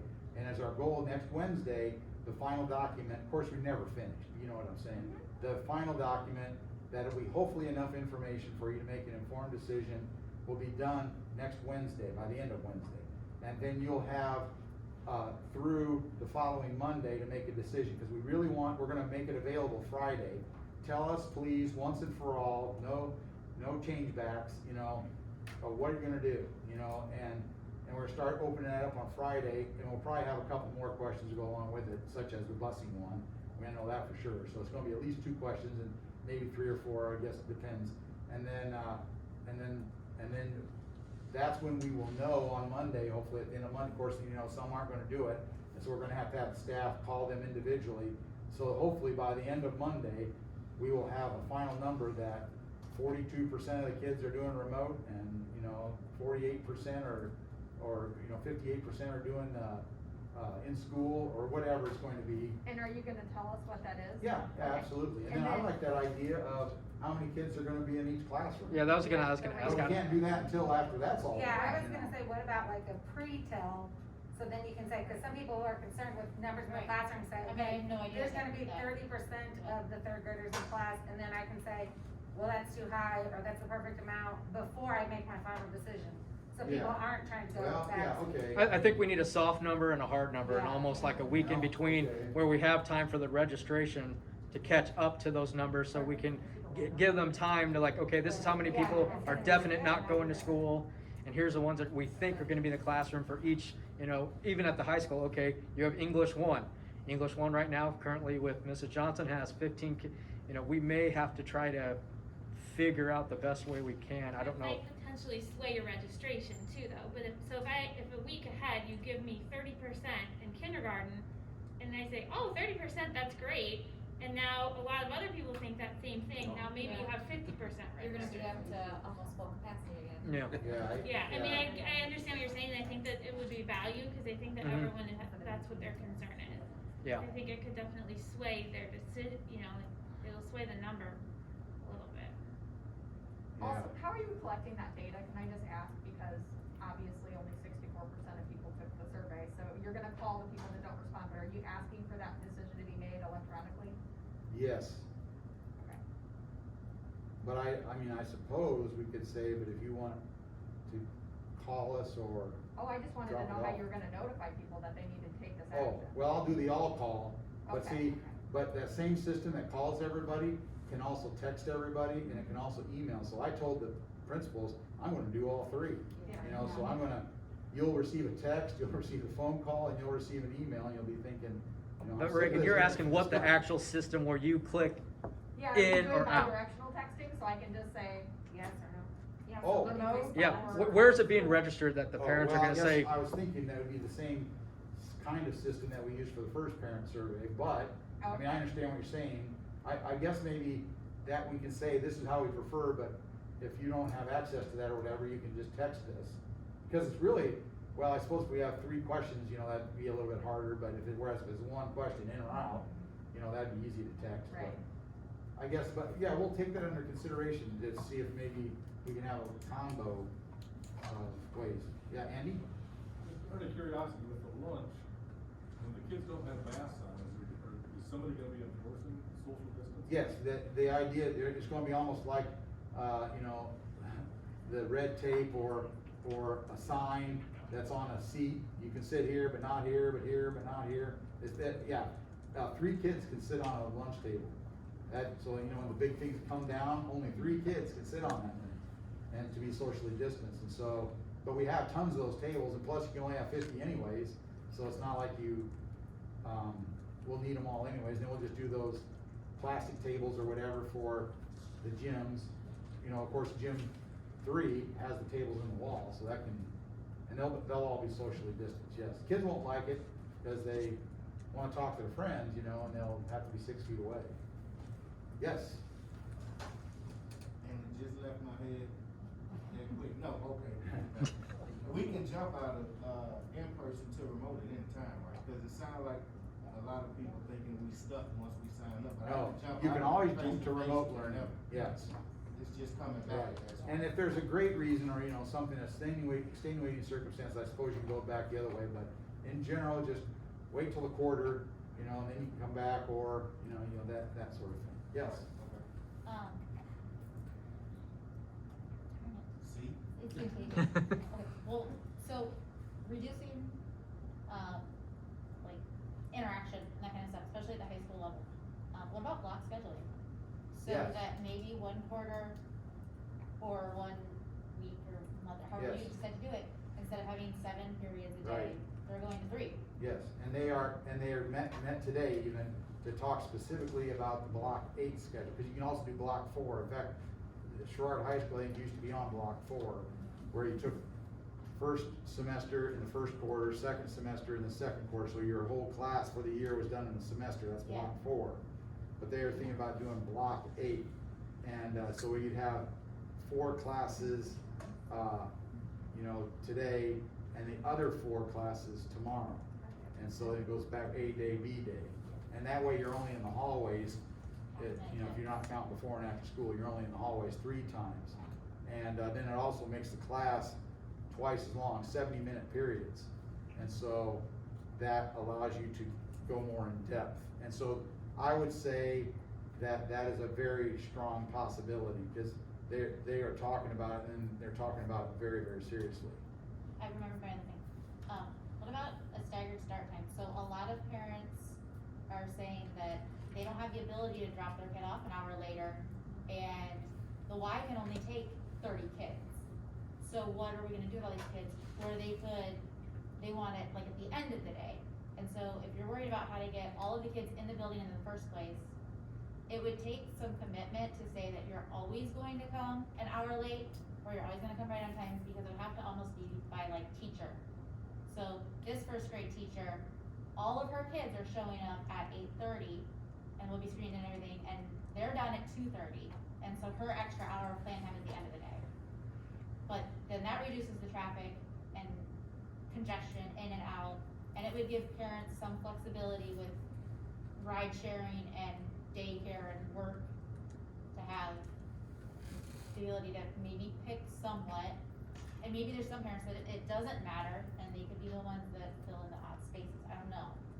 Well, that would be nice, because I have a kid that's going to high school and grade school, so I'm gonna be leaving my house. I'm working from home now, so I have the ability to do it, I have that luxury, and I'm leaving 4 times a day to drop off and pick up, because I don't want them on a bus, sorry. It's too much of a risk for our family, but if that's something like that would be considered, it would be nice. I mean, they've always been an hour different anyway, so we've always figured it out, but it makes it, I'm sure for other people, it's even more difficult if you're working in town. I don't know how you're gonna transport your kids, especially if they're too young to be on their own to get on a bus. Okay, I wrote that down, we'll definitely talk about it. Okay, yes. I also had some transportation issues, with the late start. I know for myself, I dropped my daughter off at Winola on my way to work, and I have to leave at 6:30, and my husband's already gone at 4:30. So, before it was a 20-minute wait, now she's gonna be waiting an hour and 20 minutes for the bus. And I've asked several people if they could give her a ride to school, but they're either using the bus, or they're gonna keep them home and do remote learning. So I don't know, I'm kind of, I guess, a little bit against the late start. I know it's gonna be very difficult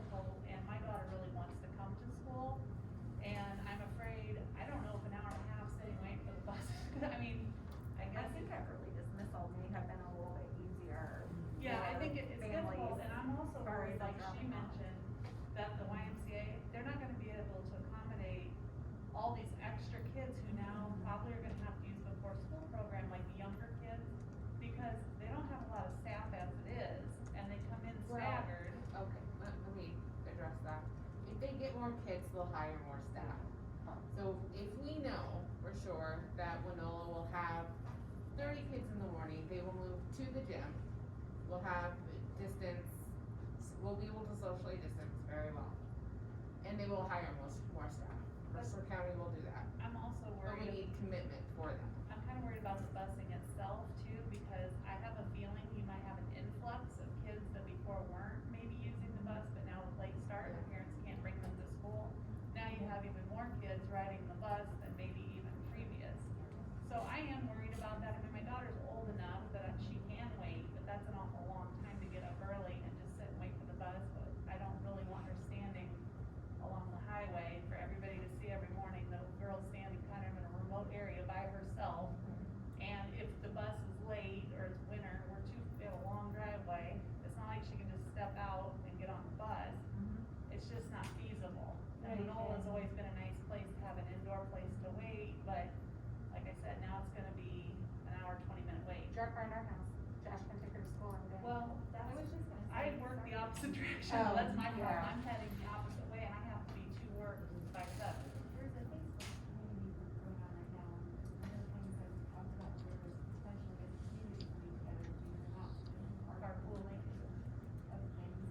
Is there any restrictions on that, that would be something county? I think it's K through 6, right, Alan?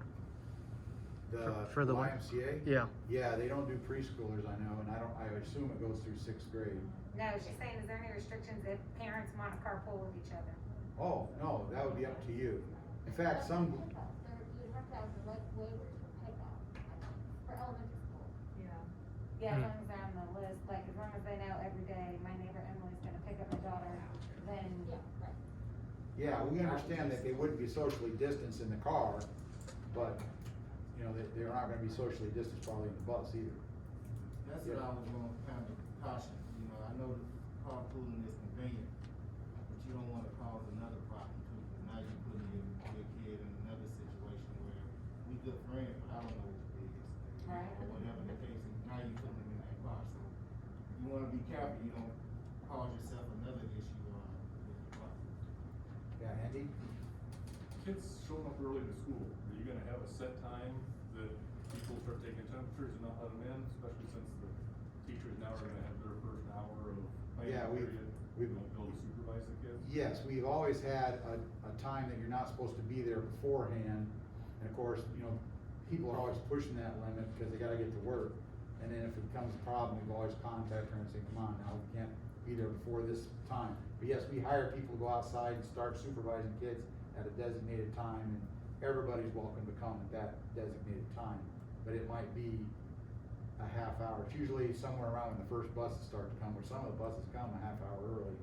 And so. What will the kids be doing in that, if they're here half an hour early, where are Oh, they? well, if it's a beautiful weather, they're outside playing, and it's just like a recess. And then if it's foul weather, then they have to either go into the gym, or they go, you know, to, I don't know, I don't wanna say they go to classroom, maybe they don't, but I know when I was a principal back in the day, they'd go to the classrooms, or they have to go someplace because it's raining outside. And then, but also keep in mind that a lot of kids eat breakfast, so when they come, they go into the gym to eat breakfast. And so they're not on the playground, so I mean, it's kind of, there's kids in different places. But with the late start, and giving the teachers the first hour, wouldn't it be a good idea to keep them out of the classrooms? So Oh. Teachers could use that? Yeah, there's not a plan to have them be in the classroom. They would be out at recess, but then when it's raining, you know, they'll probably take them to the gym and just have them sit and talk to their friends, or, you know, I guess I have to ask the principals how they handle the foul weather days. That's normally what they do. They bring them into the gym, and they line up in their classrooms, and they just sit and visit. What happens when it's only 50 kids in the gym? Yes. That would be the As far as the transportation goes, I think everybody, you can see in their face, as soon as you start talking about the student to teacher ratio in the classroom, they say, ooh, that sounds great, we'd really love to hear about that. I think the same thing goes with the bus. Everybody's very uncertain with the bus right now as far as if their child would ride it or not, because the start time changed. For how many years have we started at this particular time, and people's work schedules or just their life in general has moved to those start times for our consistent time. High school, they start earlier. We've moved our lives around that, I think, essentially, and we have also accommodated for Wednesdays of getting out early, things like that. We have found other ways to work around it. So now we're talking about moving it back an hour later for the prep period. You're opening up a whole ballgame for every student that you will not know at all who is going to ride the bus essentially until it comes down right before during the registration process, which is too late then for who's essentially signing up for school and who's doing remote. I think if it eases parents' minds more so knowing that the start time remains the same, they're gonna know pretty much who's riding that bus. If they're not going to do the remote, or if they're gonna do the remote learning, people are not on the bus.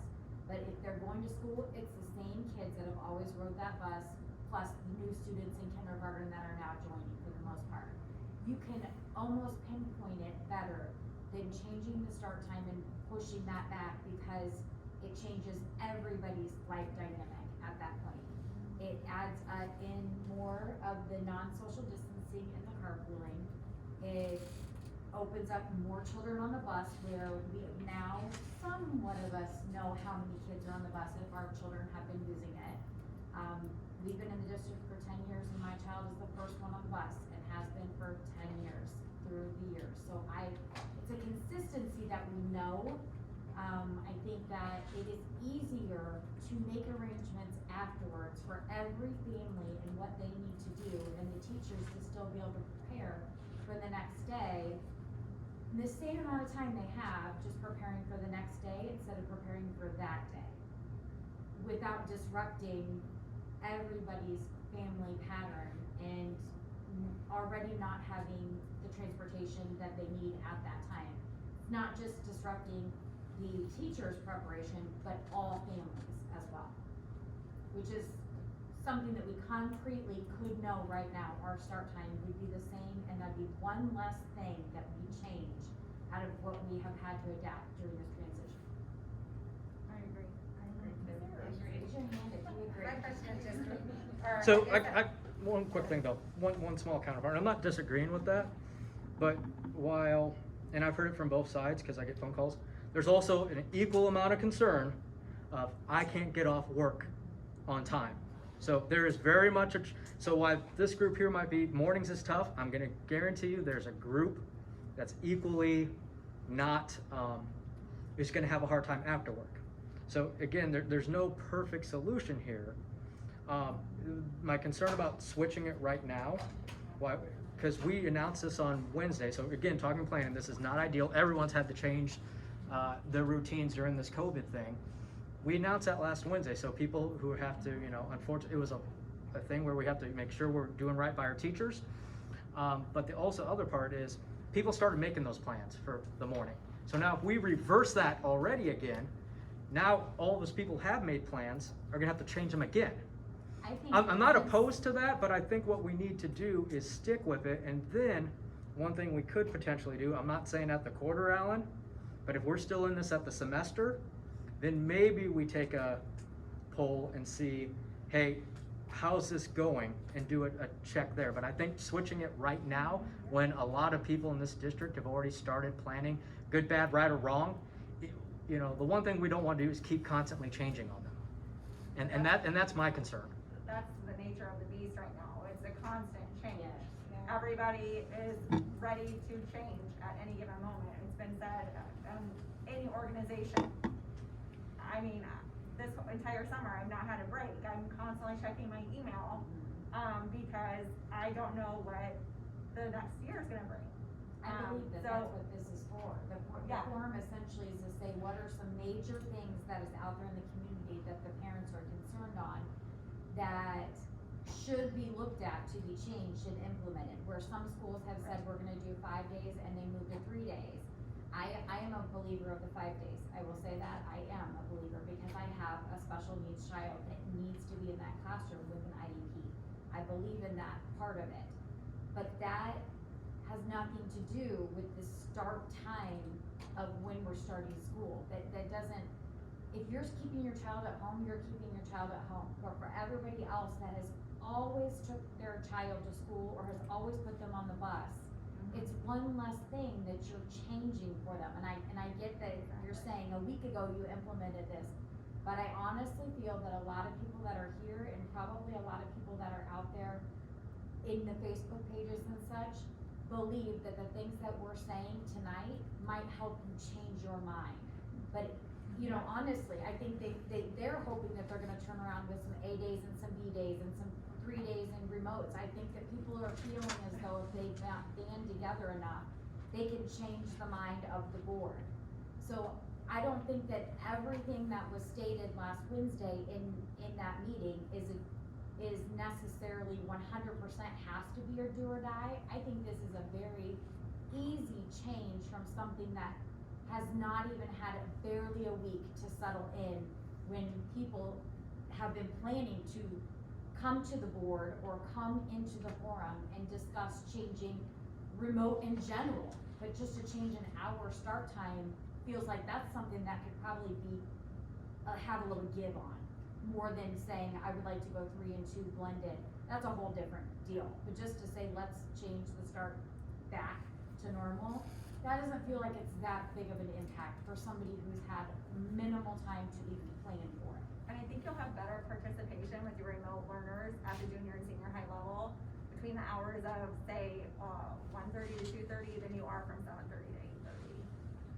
That's just my 2 cents as well, when you talk about adolescent children.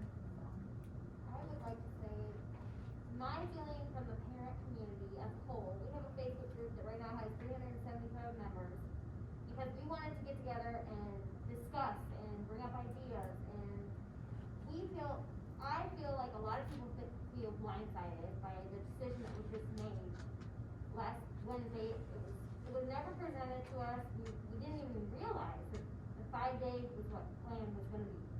It just came up and it was decided.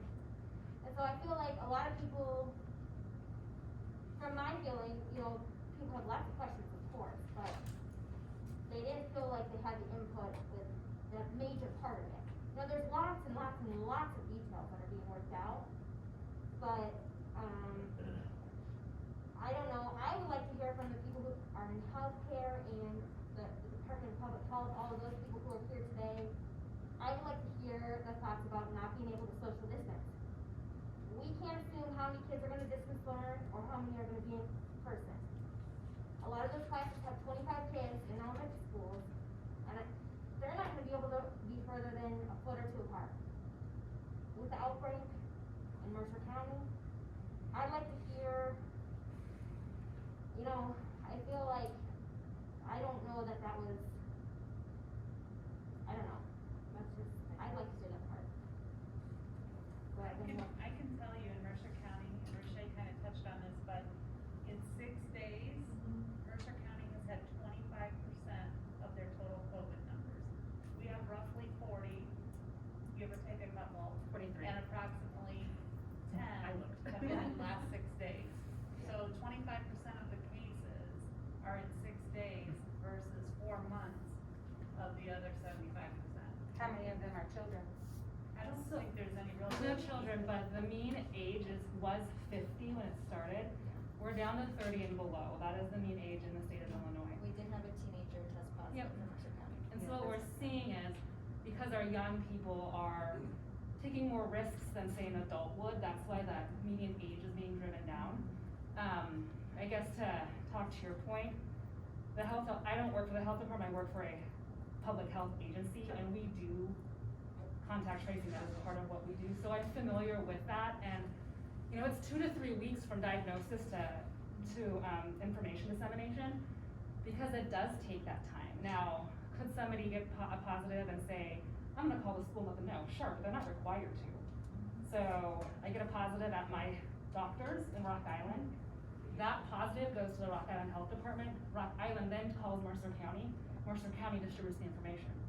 That could be 3 weeks. It could be 2 weeks. You know, it just depends. So when we talk about contact tracing, it's not gonna be as quick as we think it is.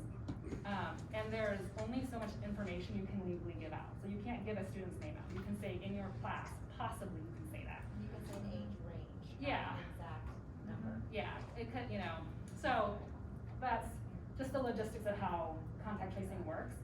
I think people need to be armed with the information, and you make that decision yourself. We personally are e-learning with our daughter for multiple reasons, but part of it is, for us, the risk is too great. her other caregivers, besides my wife and I, are her grandparents who are both high risk. We can't bring them into our family circle. My wife works from home. She's been out to stores since March less than a handful of times. We can't risk it. Our daughter didn't go into a store until like a month ago. We just can't risk, for our family, we can't risk that dissemination of the virus.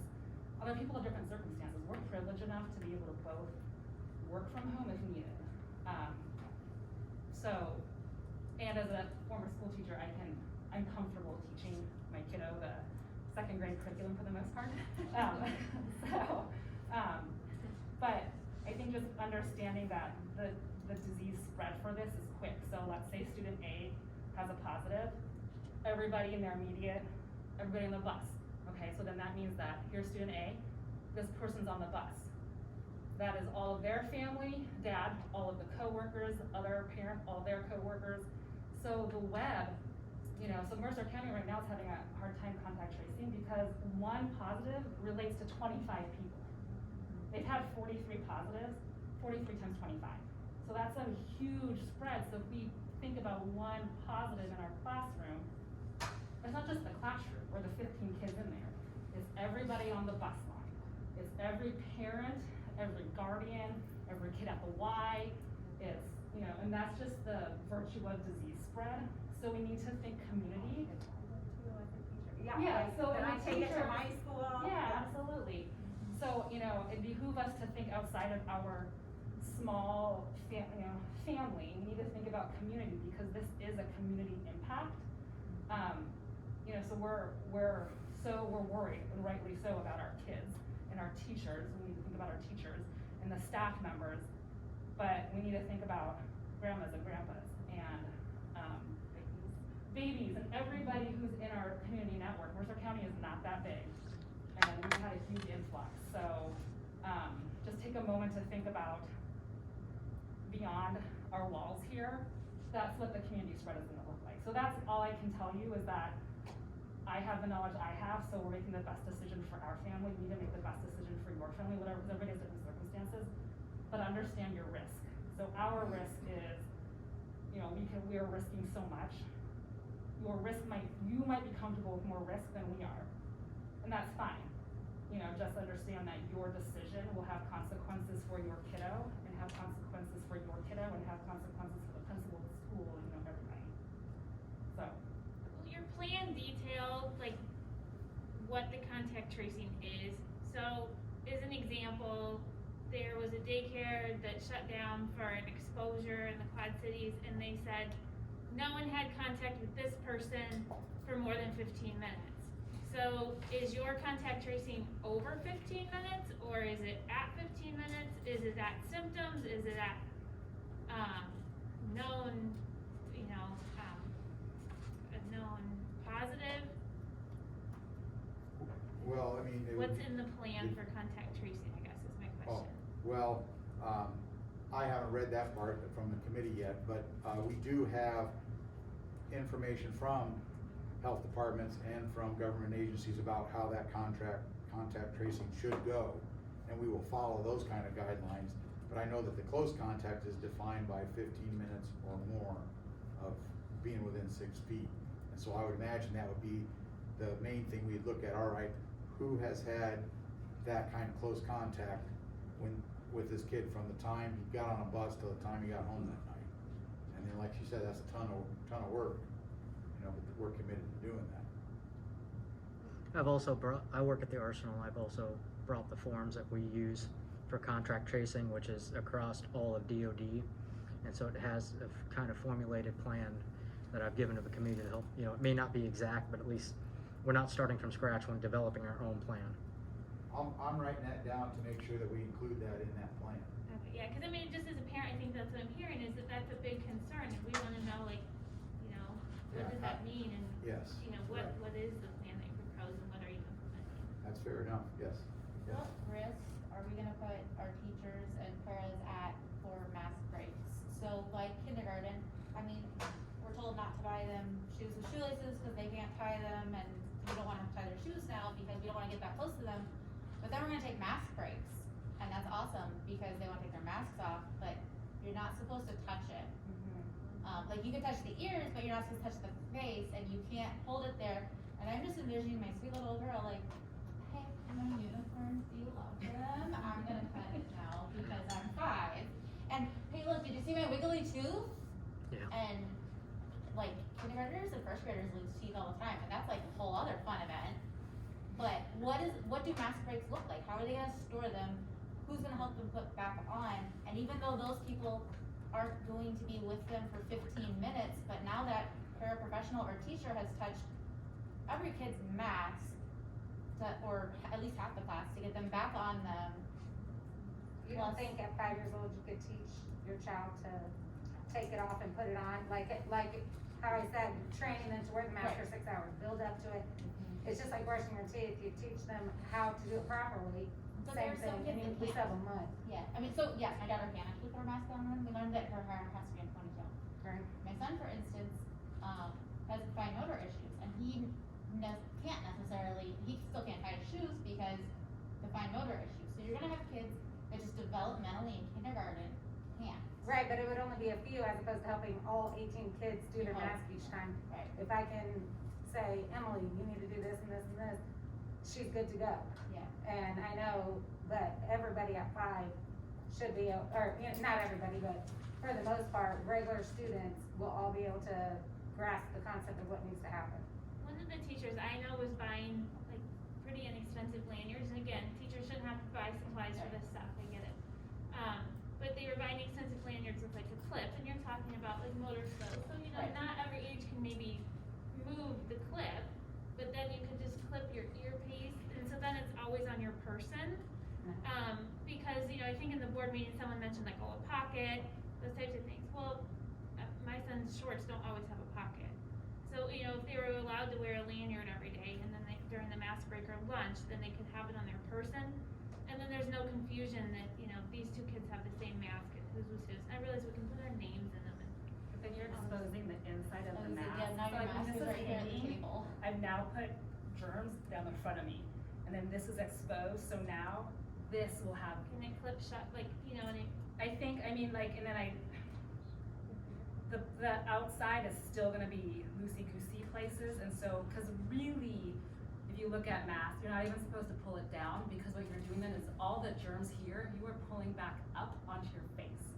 So the same thing would be if you know, if you're exposing any part of your mask, so it has to be very.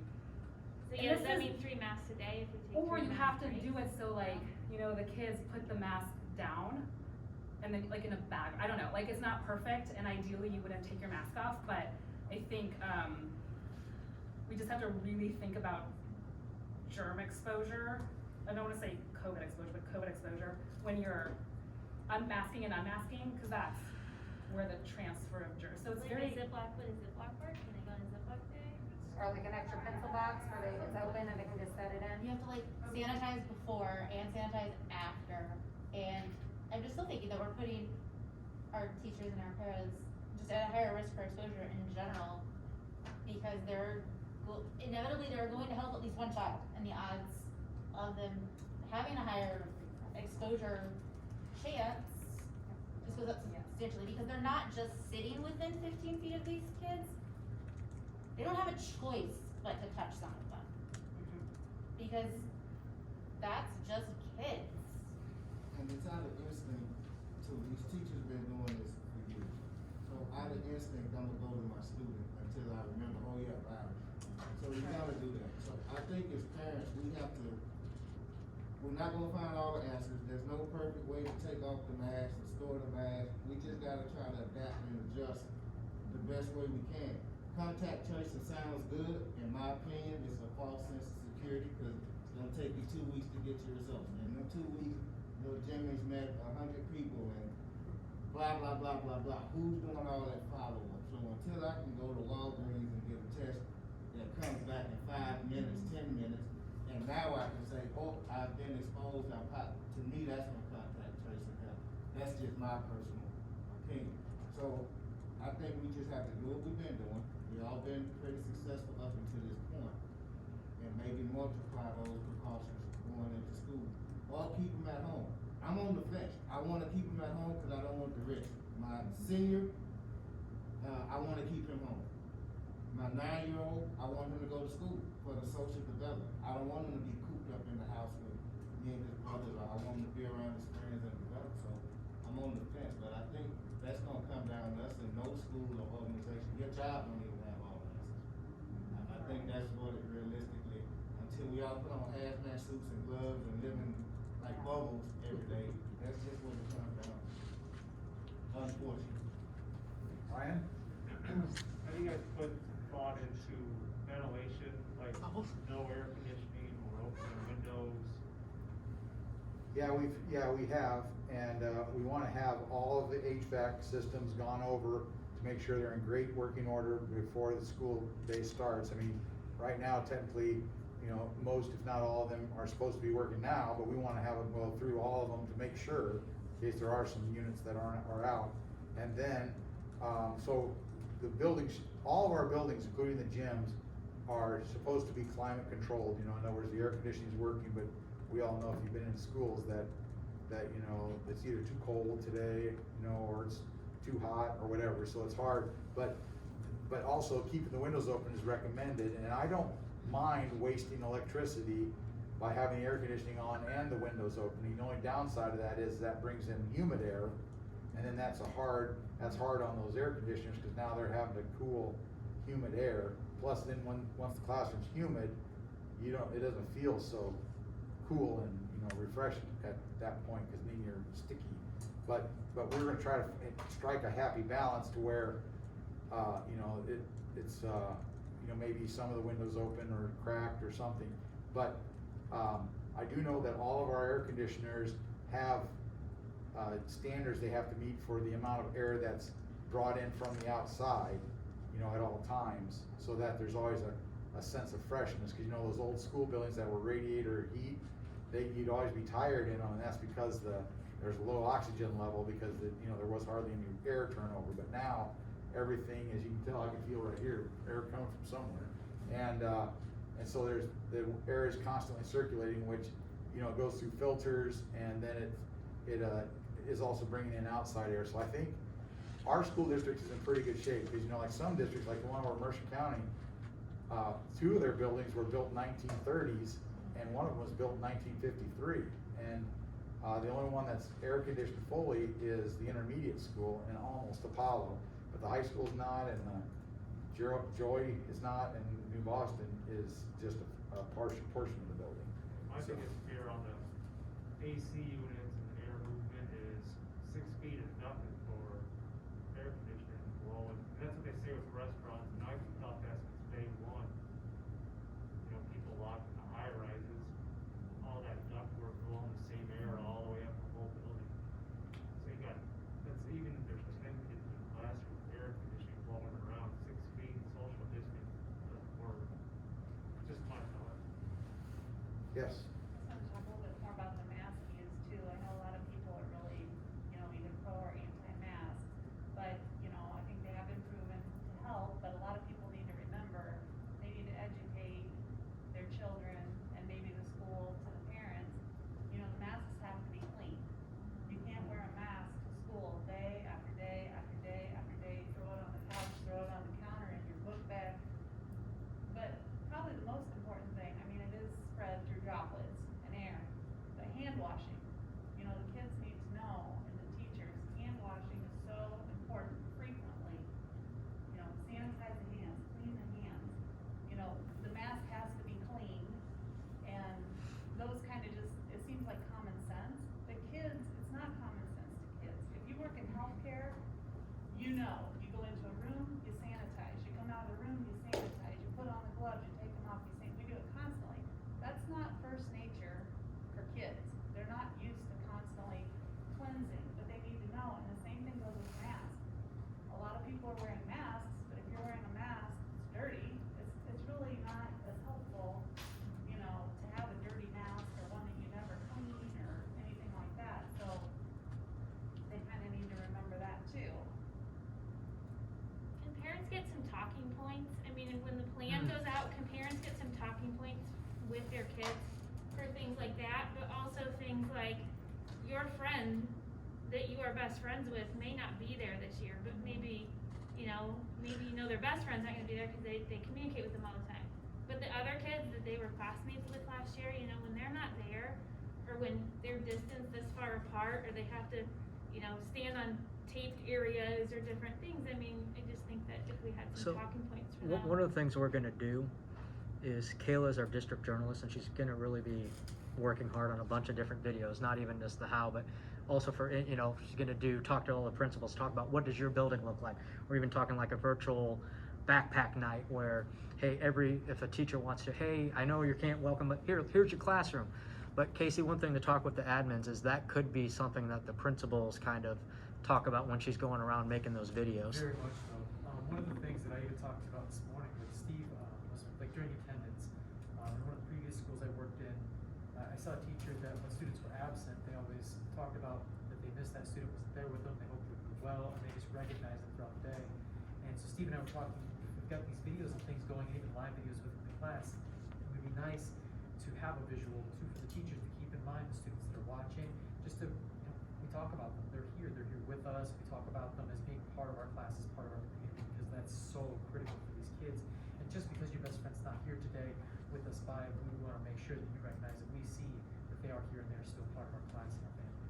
So those things are very much, they're at the forefront of our mind too. Even though academics is so important, social emotional right now is at the forefront of our minds too. So ideas like that are huge. And to have those talking points where we have these common ideas that we're pushing out or saying, you know, please do talk to your kids about these, or this is a great way to talk about it with them. I think that's important for us to keep in mind and to hear those type of suggestions too, so I appreciate that. That was good. And maybe some mental health components in there too. I mean, you know, I've heard so much about the mental health of our children from the last, you know, part of the e-learning, and then now going into this with lots of decisions based off of that too. You know, maybe like mental health triggers to watch for in kids, things of that Most nature. certainly. And the more that becomes, I don't know if the word's normalized, but something that we're all beginning to recognize as being significant, just within our own personal lives and within our communities. I just reached out to our counselor to start developing common lessons to put out into the classrooms, lessons that we can push out remotely for parents to talk through with kids as well. I'm trying to figure out what are these critical things that we need to make sure are at the top of the list, and then how can we create lessons that are easily put into the class the same way that we would a reading lesson, a math lesson, a science lesson, but social emotional lessons too, so we can start to recognize those and help each other process. I know there will be kids that will be very anxious, you know, that, you know, now there's 4 kids missing from my classroom. Are they all gonna be sick? What's gonna happen to them? Am I gonna be next? And I mean, you know, that's a natural reaction, I think. We as adults get very concerned about that in our workplaces and different things. And so I think that for children, you know, to go through that is going to be very difficult, but for parents to have some talking points or to have those discussions. And I think too, with the younger kids, I don't really know if a lot of them grasp what their new reality is going to be. You know, I have a son who's going to be in 2nd grade, and he very much thinks that he's going to be in a full classroom with his friends from last year and his students, and elbow to elbow with another peer, and eating lunch right next to his friends and on the playground and everything else. And having the opportunity, I really like the idea of the virtual backpack night, so his 2nd grade teacher can address all of the students that are going to be there, whether remote or in class, and say, you know, my son's name is Mason. Mason, here's where your desk will be, and over here is where your fellow peer will be sitting.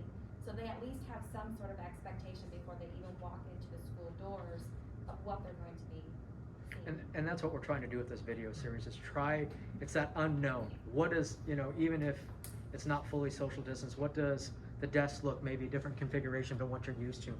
So we can show the kids that it is going to be different and help prepare them. And along with the talking points, you know, the video and the talking points, we're going to try to get that as close as we can possible. Well, then they have time to ask us as parents questions as well, instead of maybe holding back questions that they may have inside the classroom out of more or less fear and anxiety. Remind me to talk to Kayla when she gets back. The sooner we can kind of start doing it, instead of waiting backpack night the night before, there's still going to be a lot of anxiety. So the sooner we can get that out, preferably like a week ahead of time, where they can start, you have those time to talk with them and get them ready, doing the mask training, doing all those things. Are they even doing backpacks this year? Are kids allowed to take bags into the Yeah, the K6 probably will be exactly the same as the past. The only difference there will be, maybe they're gonna leapfrog the kids' coats and their book bags down the hall, so that when the kids go out to get their coats, they're not gonna be standing next to each other. One kid will be here, and one kid will be 10 feet away, and the other kid will be 10 feet away. That'll be the change there. But the high school, they're working on that, because we have had lots of conversations. Well, because I don't know if you guys are taking a look at those lockers, they're this wide, you know? And so, 6 feet, I mean, that's like 25 lockers, you know? And so, I don't think the administrators aren't keen on trying to make the lockers work. In other words, trying to do that leapfrog thing where they don't see how in the world that can work. And so then if that means, all right then, well then, should they have book bags? Well, in the 1970s, you had a textbook for every subject, whereas now, that's far less. But I don't know, we've gotten to the point of, you can't bring anything to school other than your Chromebook. That seems to be not realistic. And so then the question is, all right, if it's a book bag, does it get searched? We could do like Rockridge and say you gotta have a clear one. I don't think anybody's in the mood for the clear ones necessarily. And so that's what they're wrestling with right now. And they're actually coming up with a plan, but I don't know how it has turned out yet. But that's where they're doing 7-12. Yeah, I don't know, they shouldn't have put in lockers like that back in the day. Did they just, I mean, I haven't heard, did they throw attendance out the window? Like, are we not counting if you're absent or? No, yeah, we have to count the students because they're afraid of those disadvantaged students falling through the cracks. And so the state wants us to be keeping tabs just so we know who to track down and see how they're doing. But we're supposed to get rid of all incentives for perfect attendance, for staff and for students, because we don't want someone coming sick because they want to get that award. And so we're doing away with that. And we are anticipating, we usually have about 96% attendance rate, and that which is good, but that baby's gonna go down to 70-80%, I bet. You know, because so many kids are gonna be sent home for a little sniffle, and other kids, you know, it's gonna be that way, for staff and students. I think I saw a question in one of the Facebook groups too about, you know, attendance and e-learning. Does my child have to log on for 5 hours a day, or? Well, we have to ensure and monitor that every kid is engaged with learning for 5 hours. So if the teacher says, well, I want this kid to read chapter 4, and I predict it'll take them about an hour to read chapter 4, they just have to have a way of knowing the kid read the chapter, but they don't have to, like, the kid doesn't have to like set a timer. The teacher will just guesstimate it took an hour. So when they're making their lesson plan, they just want to ensure that those remote kids are engaged for 5 hours a day with homework, you know, online, whatever, that it all accumulates to 5 hours. Is it going to have to be set between a certain time? Like if parents are juggling, working and No, yeah, e-learning, I think is it gonna have to be? yeah, it can be 5 hours from 4 p.m. to 9 p.m. But does it have to be on that day? Because there might be parents who work till 8 o'clock at night. I mean, I would think the expectation is it would be the same day. However, if you've got unique circumstances, I would contact the school and tell them what your unique circumstances are. I mean, because if most parents get home, let's say 5 o'clock, and their kids are at daycare all day, let's say they're younger kids, so they have to go to daycare, they can't do any of the business learning on their own. And let's say they have a helper, so they can't come to school, so they don't have a choice, they have to, you know, maybe they're at grandma's and grandpa's, I don't know. So from 5 o'clock to 10 o'clock, they're gonna have to do 5 hours of work. And I don't know how that's feasible. Well, hopefully they'll read their chapter before you get home from work. I mean, you know, in other words, read that chapter before I get home, and that might be one of those hours. You know what I'm saying? So in other words, For some families, that may not be feasible. Yeah, I'm just saying. right. I'm just trying to think of lots of different. right. And I would talk to the school about that if you have a difficulty in that area and come up with a plan. And I would just say, if you're having flexibility with your remote learners at home, to be respectful of your teacher's time beyond her or his contract time, because I know a lot of times I found myself 9 p.m. helping a parent, help a student, and you know, it's, like I said, it's gonna be real tough on the teachers, and I think we need to be respectful of the amount of pressure we're putting on them. Yeah. So. Yep. James? What's the sanitation protocol? So, I mean, once a kid tests positive. Okay. In the classroom, it's confirmed. What's Yeah, if we know that it's been a positive, although that's impractical, because right now they don't tell you the same day, but the idea is if you No, find out, eventually, I mean, if you find out today that the kid's positive and he was in the class today, because maybe the speed test will become prevalent soon, then that room has to be off limits for 24 hours. And then after 24 hours, it has to be sanitized and cleaned a very specific way, and then it can be used again, but it has to be let alone for a while. All rooms that kid was in? I would like, say yes. If they were in the gym because Yeah. they ate breakfast, Yeah, I would say all the rooms. now no one can be in the gym. Yeah, I would say, yeah. Yeah. But see, I think that's impractical because I can't imagine that a kid comes down with it and he's in school and we find out today. Unless those tests get really fast. Well, no, my last job, I worked at a county, so if we had somebody test positive, it took 2 weeks, that's just how Yeah. long it took. We didn't do anything in that time, we just know James is out of work for 2 weeks. Yes. I test positive, then they'll go in and deep clean that area, so it's not so much it's a same day thing.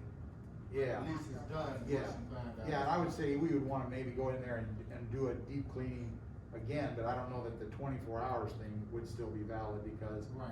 whatever the Everybody's terms been were, in. why, that was 2 weeks ago. I don't know. Like for the elementary, since they are usually in just one classroom, do you have extra classrooms available for if someone is and the students can't go in there? We have at Sherrard grade, I think 3. We have the challenge room, the art room, the music room, because the art room and music room won't be used this year because the teacher's going in the classroom. And so that would be 3. You have know of any others? Got the library. Well, you got the library, and so I'd say 4. So yeah, so I would say so. What kind of cleaning, extra cleaning was done when you're sending the kids home with whatever symptoms? I mean, so like, in years past, when I have a kid that goes home with a pink eye, you know, we get out the Clorox wipes and everybody's wiping everything down. But now if you're gonna send home, we don't know how many kids because they coughed or they sneezed or whatever. Is there going to be any extra cleaning? Well, there's going to be what the state calls enhanced cleaning in general every day. For example, now maybe the custodians do the bathrooms in the morning and then after school. Whereas now it's going to be like every hour they're going to be going in there, and there'll be a rotation, and each custodian will have at 9 o'clock when you start, you're going to do this, then at 9:10 this, then at 9:20 this, you know, and then there's just going to be their whole day is going to be mapped out, and then of course it'll be probably have to go through that whole schedule maybe 2-3 times before their shift is over, and then in the evening the evening custodians, because here at the high school we have day custodians and evening custodians, and they have evening at the 3 elementaries too, and so they will have a different way to clean too, because the evening custodians now have access to the whole classroom, so it'll include vacuuming and that sort of thing. Yes. I don't know, I mean, just on the topic of restrooms, like at the elementaries, I don't know if there's enough bathrooms to say this side of the building is only using these 2 restrooms and this side of the building is using these 2 restrooms. Like at the high school, I would assume that would pose a much larger problem because everyone's passing and moving.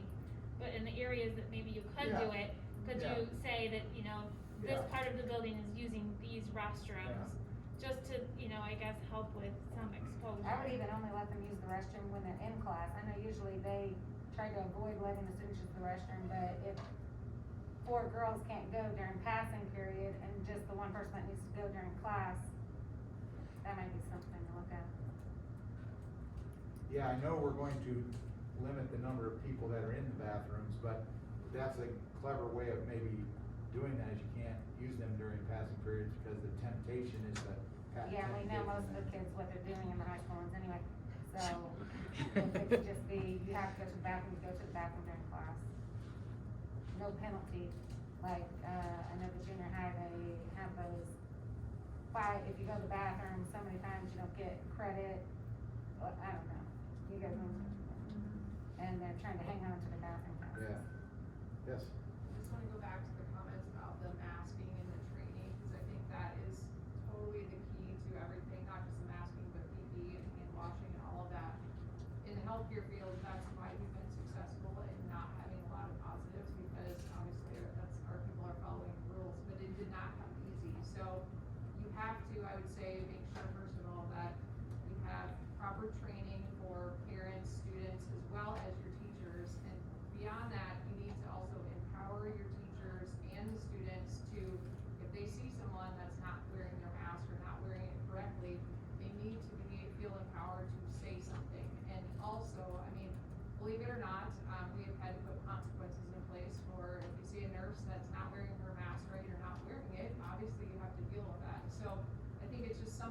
about what consequences will be put in place. And in your situation, you're now gonna have to deal with the parents if there are consequences, and some of them may be anti-maskers and they don't believe in, you know, setting consequences for their child for not wearing the mask. And so I think it's just all of those things, really important to really think about, but your teachers or whomever it is, even if you had your paras that are responsible for just, that's all they do is walk around and make sure that the mask is worn correctly, or people are doing their best to do hand washing and things. I think that's extremely important. That's what's gonna help keep the safety, in the classrooms. And my son will be a freshman, so I will be sending him to class, because I can trust that he knows what to do, how to wear the mask, how to take it off, because I've spent the time working with him on that. So I think that's extremely important, but I do understand that obviously not everyone is going to be in that same situation. And if I had a third grader, I probably would be thinking differently, about that.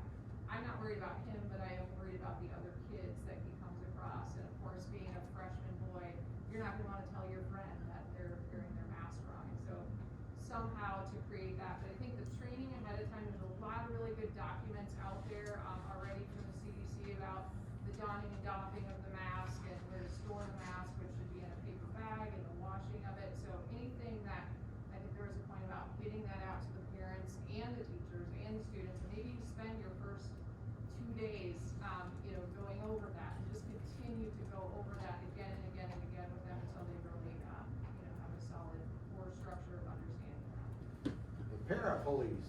Para-police. Yes. Back to the cleaning.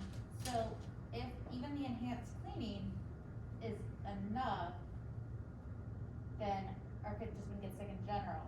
So I still think that there needs to be some sort of cleaning protocol for if you're sending a kid home sick. Because otherwise, like if the enhanced cleaning were enough, they wouldn't have a cough or sniffles unless it's like, allergies or, well, my son sneezes when he looks at the sun. It's a weird thing, I don't know.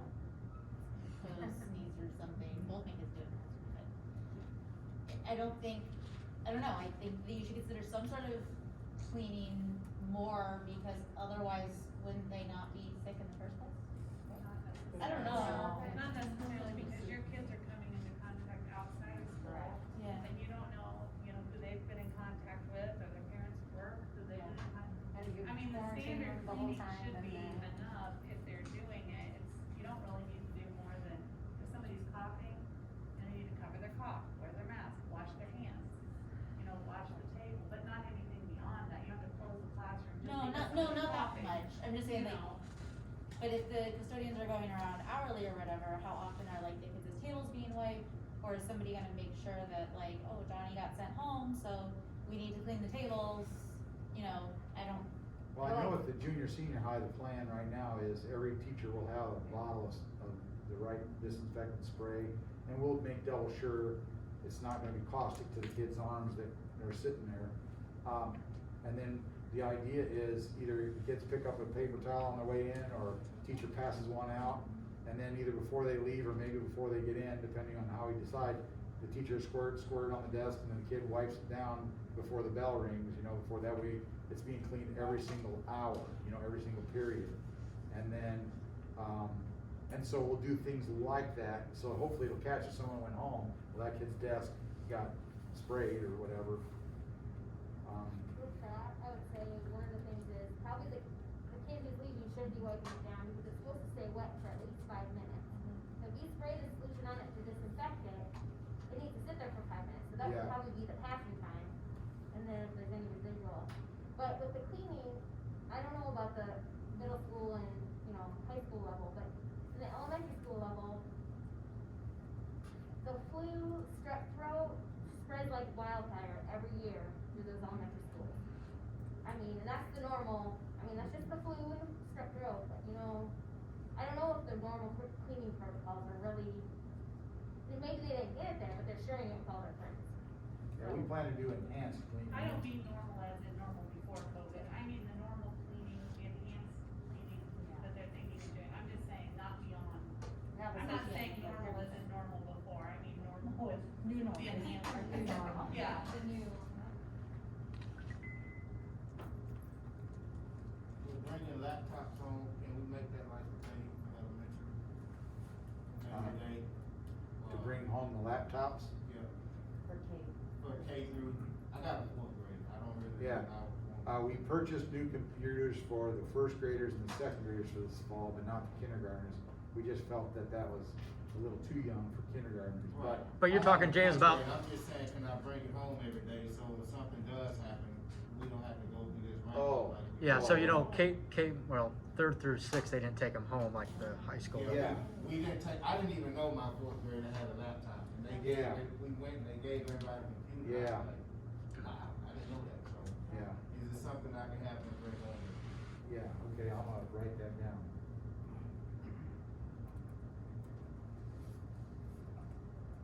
Or at least make it accessible, I guess, for pickup, like if they end up being sick and they can't go back the next day, then you just pick it up. Cause it could be where some of these kids can't carry that every day back and forth at that But we younger lost age. about, I say we lost about a week and a couple of days or so last year, just getting the record for the laptops for the elementary.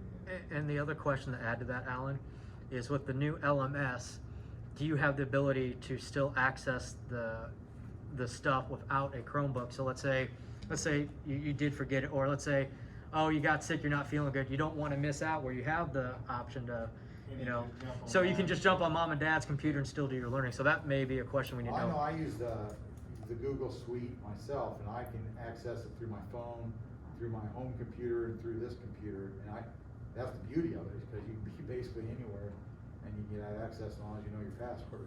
Yeah. And The so, good thing about their Chromebooks is all that stuff loaded. You know, all the different portals. I hope it's not as many portals this year, Reese. It was a lot last year. Yeah, and that's another thing to add to the website, Alan. Useful links. So when it says, oh, I need to get into Frat's website, and you're like, I don't know what that website is, and they're yelling at you, but our teacher said it's on here, and you're trying to like, and so, a place for useful links would be very, very helpful, which hopefully will be in the LMS where it's tied to the parent portal anyway, because the first grade links may be different than the 5th grade links or whatever. So that's something we're going to want to put in the LMS in the parent area. Like, here's the links we're using. Are there any suggested changes in the curriculum for PE based on having to wear a mask? I know you're gonna try to do as much outside as you can, but to me, that's, I don't know how many people in this room have worn a mask for 6 hours straight, and it's difficult to wear it for 6 hours straight, let alone now I'm running in PE and I'm doing all these overexerting activities, and then you've got these kids that are gonna be sweating in it, and that's just yeah, crazy. we're not planning to, use the locker rooms. They're not going to change into PE clothes. They're gonna stay in street clothes, and so the example I always use, instead of running a mile that they did last year, now they're gonna walk a mile. And the idea is don't get them too sweaty, because then some kids are perspirers, and now they're gonna be embarrassed and self-conscious going back to next hour class because they haven't had a chance to change clothes. And so the PE teacher's gonna do a lot of health instruction, a lot of walking, maybe doing yoga, stretching kind of things, and then the idea is, I told them, get them outside unless, there's a heat index that says it's dangerously hot, well then keep them inside during those days, but anything short of that, even if it's uncomfortable, get them outside, just have them stand in the shade so that they can take those masks off, get a mask break, as long as they're socially distancing. And then on the days it's raining or whatever, then they'll have to, of course, be inside, and they have to keep the mask on when they're inside. And, but then don't overexert them so that they're not getting a sweaty mask or huffing and puffing with, trying to get to breathe through the mask. And they were all fine with that. I thought they'd fight on that a little bit, but they didn't. What about the personal fitness class, where it's more about, The what, which one? the personal fitness, where they do the weightlifting, not so much the traditional gym? Yeah, I just How can't. would that, would Yeah. that just not even exist because of? Yeah, I don't know if it doesn't exist. Maybe he's just gonna do academic, how to do maybe he's gonna have a different kind of curriculum, but I'll have to check with them to see More of a what that's gonna be. But I certainly can't see them getting on the bikes and going, cause they're just gonna make them hot and sweaty. You might wanna post something on the fees page, reminding parents no need to buy gym clothes this year. So people don't Yes. buy it cause it's on the list. I didn't buy yours yet. The boys is the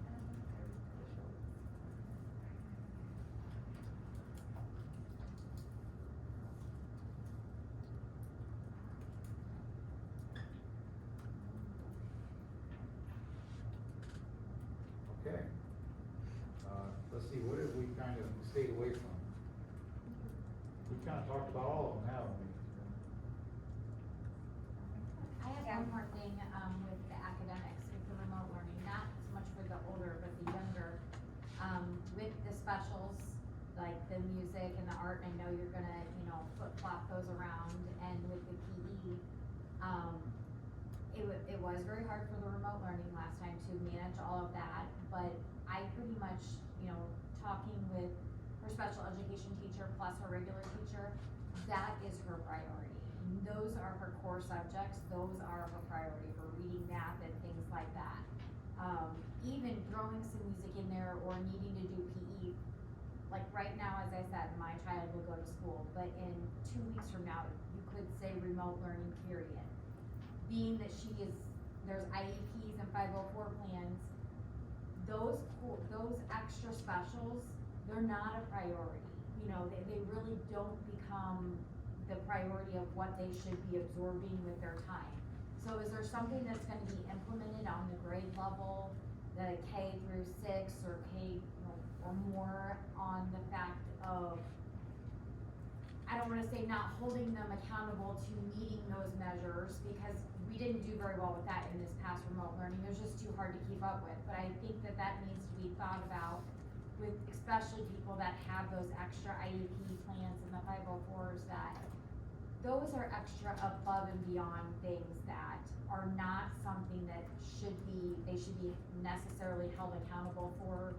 The academic side is something that should be harder looked at. I wouldn't wanna say that somebody that's not on an IEP plan has to do music. I don't know how you would decipher it, but I think that's something that needs to be built into it. That they already struggle as it is. They already need a time allotment for tests. They already need a time allotment for homework. They already have to have less sheets than other kids. How do they also fit in all of the specials into it as well? And even for non-IEP kids, all the extra stuff last year, it felt just like a check the box. Like PE, video your kid from my high school, video your kid doing something physical. You know what I did every week? He cut the grass, and I'm video. So a lot of it just seemed like check the box. So it would be great if art and music was just, I don't know, informational, but if I have to go and it was just a lot. It seemed like way over the top. I don't know how many butterflies I cut out last spring. I'm not getting it. It would take a lot of coordinating between teachers and planning, which is something that we don't have a lot of time of, I know. If we went back to remote learning though, I think having the art teachers, the music teachers, and maybe PE, working with the gen ed teachers to include the art project or the music project in the math lesson or in the reading lesson. So we're reading this cute little story about the butterfly, and now we're cutting out the butterfly, but it's counting for language arts and art at the same time, but it's integrated. Good idea. That's a good one. Yeah, that's And that good way it doesn't suggestion. because it did seem disconnected, but Yeah. I don't wanna discredit it, because that is a lot of kids' passion, and that's the reason they're not even, yeah. Yeah, no, I think that's a great suggestion. But if we're already worried about our kids being behind right now during this Right. pandemic, then the passion of art and passion of music is maybe not the most top thing that we need to No. keep them on task But for, maybe so some of adding the, it in. like, maybe like the extra review could Yeah. be along, like, I don't know how old your child is. So, if they're doing phonics, maybe music is a song that's phonics as well, to support it. And now it's music while reading, kind of thing, I don't know, No, I I don't know got what it. that looks like at the high school. Yeah, I understand the spirit of what you're saying. Ryan, did you have a comment? How many cases you think you need to cancel school? What's your thoughts on that? Right. I don't have a number in my head, but I know that it's gonna get my full attention if we have one. I know that's gonna really have my attention, and I'll be calling Mercer County Health Department on one, and then trying to make sense of it. Okay, what does that mean? And what are we gonna do about it? And do we think there's gonna be more, and that sort of thing. So I don't know what a number is, but I know that we're not gonna say, hey, the more that catch it, the better, because then we'll have herd immunity. We are not gonna have that callous of an attitude about it. And yes, at some point, we're gonna say, you know what, it's not worth it, let's shut it down. And so, but I don't know what that is, but I'll certainly be talking about it even on the first one, so, yeah. How much communication do you have, or will you have with the other, school districts that are around here in the We meet district, the other every schools? week at 8 o'clock on Tuesday mornings on a Zoom, and we have since March, and we haven't missed one. And we used to look at getting together once a month, driving up to the ROE as a hassle. But once this stuff with COVID, it became, everybody can't wait for Tuesday morning. And I always start out first, I say, okay, I'm gonna hog the time first, and I already have on my phone a list of questions. What are you guys doing about this? What are you doing about this? What are you doing about this? And as soon as I'm done, then Rockridge is jumping on there saying, well, here's my questions. And all of us, it's Hampton, Carbon Cliff, Kelowna, East Moline, Silvis, UT, Moline, Rock Island, Rockridge, Orion, Sherrard, and probably one or two I've missed. And so it's all of us, and nobody misses because everybody thinks it's so valuable. And we've been talking about all these plans. I could tell you about all the plans in all these districts and what they are, because every week, you know, we're step by step going through them.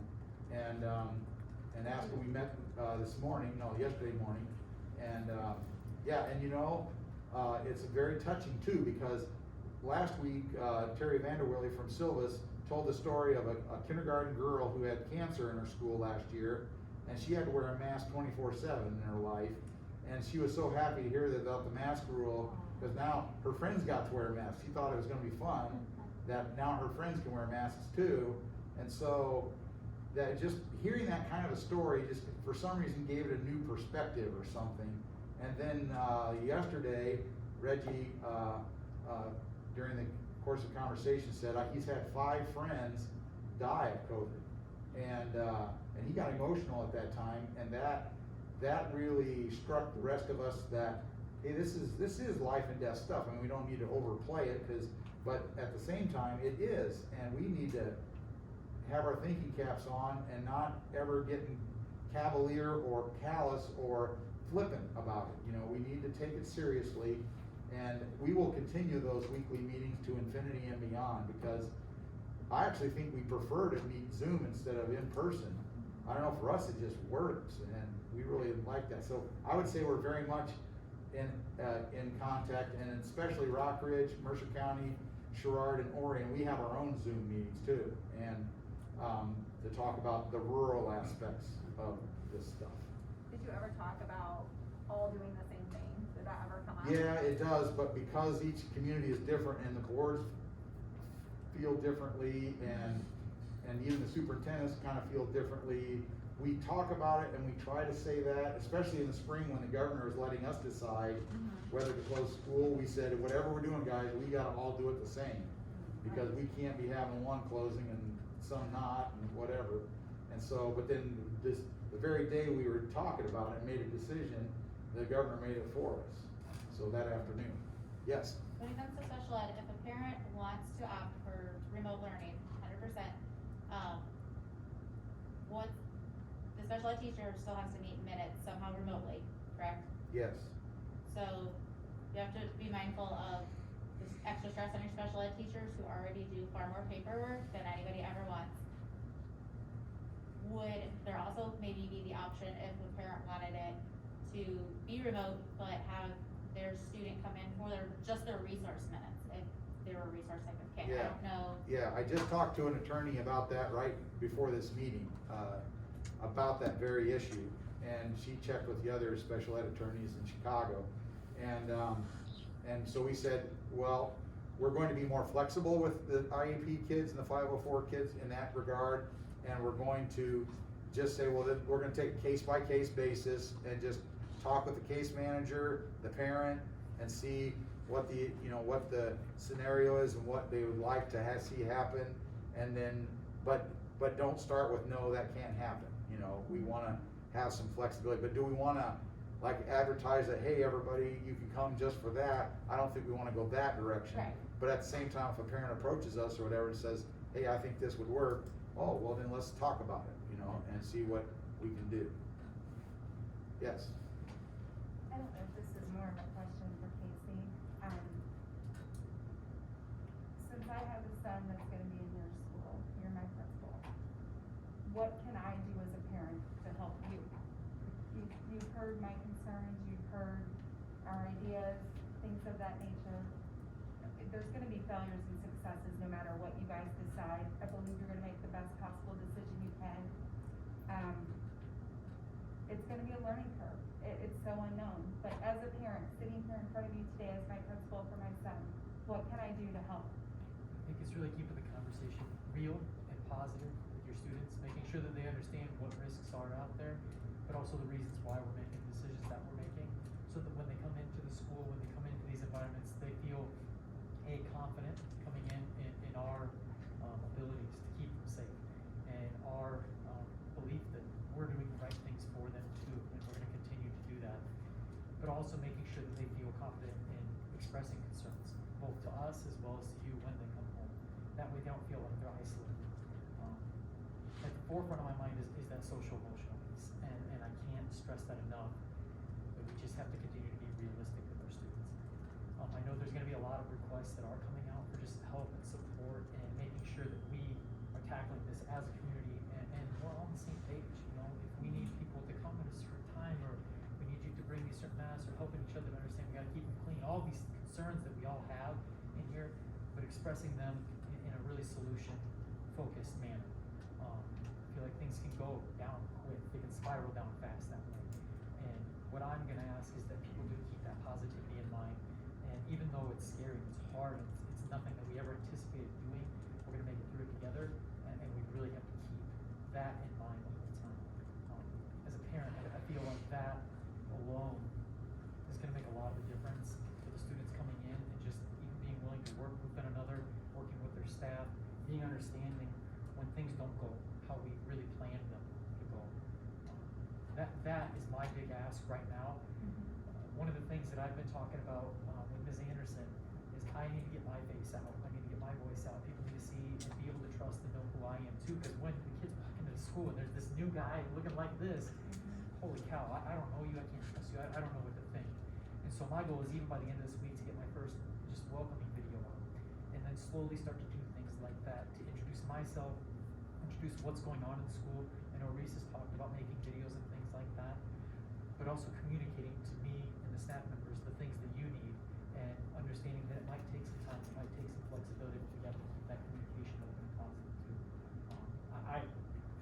I appreciate you even asking that question. I didn't anticipate it. Honestly, as a parent, I want my teachers, I want my principal to be able to communicate with me back. Is this gonna be challenging for my life? Absolutely. Absolutely it is. But I want my kids to have the best education they can. I'm scared to death to send them to school. I'm not gonna lie to any one of you about that. But I feel for my children, the best thing for them is to be in front of that teacher and with some of their peers. Like I said, I think their successes is gonna be a learning curve for all of us. But I want the teachers to feel like they should be able to come to us as parents too and say, hey, I need some support, I need some help. It's gonna have to be a joint effort. And I can tell you from the interaction that I had with my teachers from last year, they knew my schedule was rough. Our communication was at 10:30, 11 o'clock at night. I appreciate that. I know that's their time. They know that was my time that I actually could stop everything else running into my day and get on the computer. But I felt like we had a really good communication base, and if I said, hey, I'm struggling in this, they were right there. But at the same time, they could reach out and be like, hey, have you thought about this, or could you maybe help with some other parents and try this, because we're not getting this. So I just hope too that the educators and the teachers and even the administration, if you need something from us as parents, let's work together. Yes, ma'am, I appreciate that very much, because it's gonna take a village to get through this one. Yes. I have a question too. I have a really difficult time, and part of it is I'm not a techie person at all, I'll admit, and I use my cell phone, so maybe that's part of the problem, but I think the school website needs revamped. It is not user friendly. I can't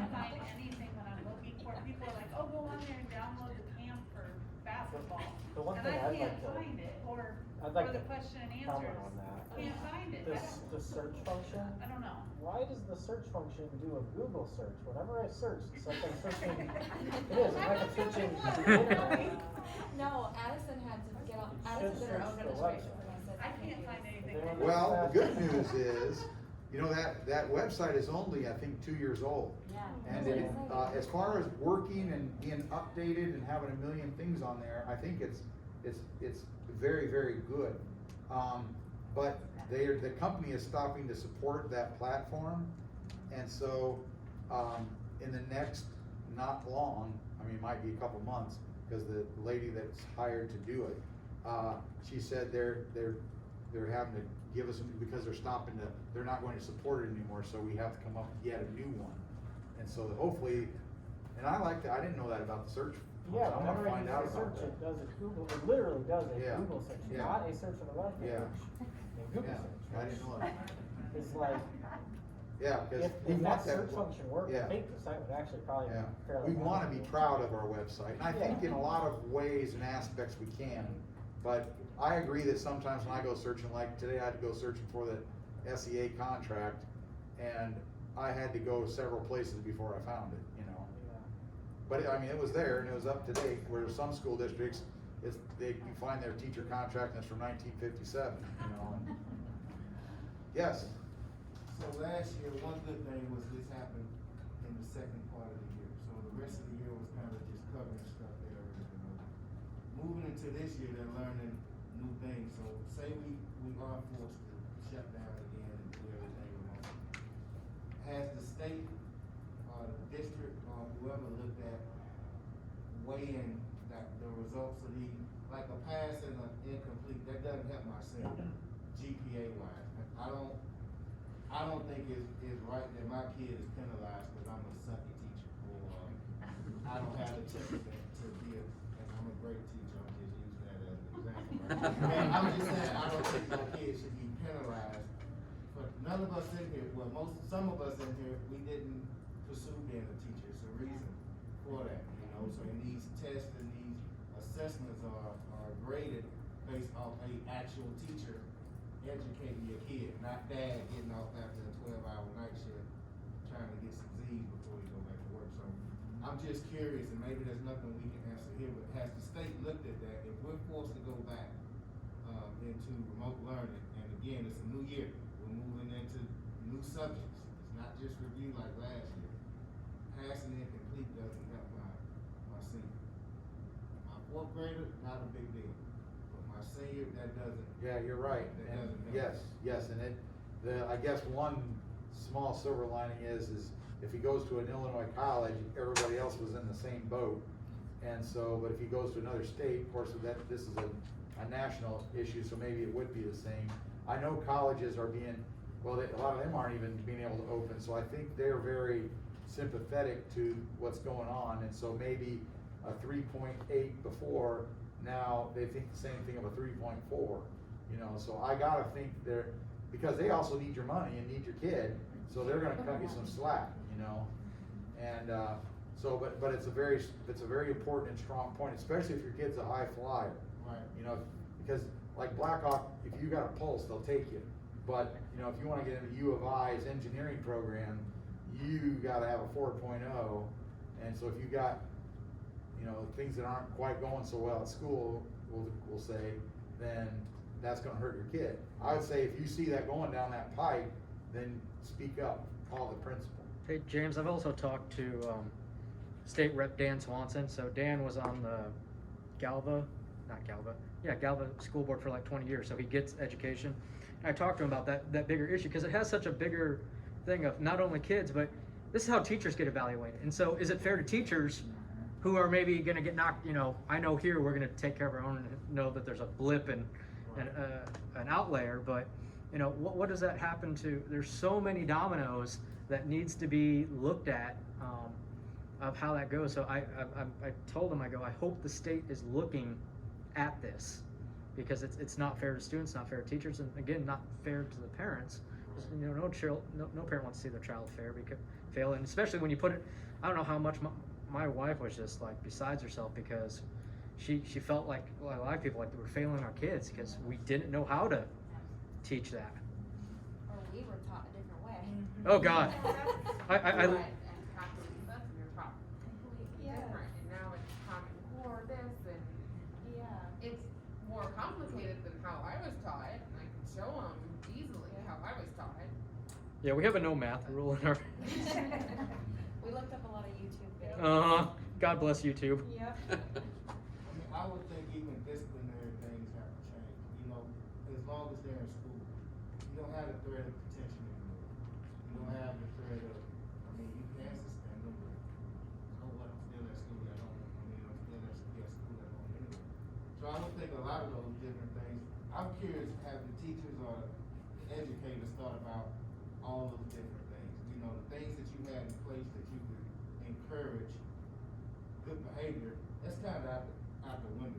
We're not gonna open the school on the weekend for detention, I'm sure, while COVID's going on, right? So I'm just wondering, all those different things outside of grades, when it gets back to the social development, things like that, and the mental health that one of the other parents spoke about, have the educators and the teachers looked at those type of things? Because our kids are just more than, you know, people coming to school getting grades, you know, they still have like their own little society.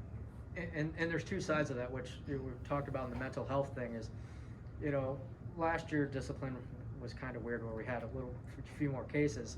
We haven't been back into where a formalized structure since March. Right. So, you know, where you have those parents who maybe letting their kids run free at home versus the ones that are disciplined.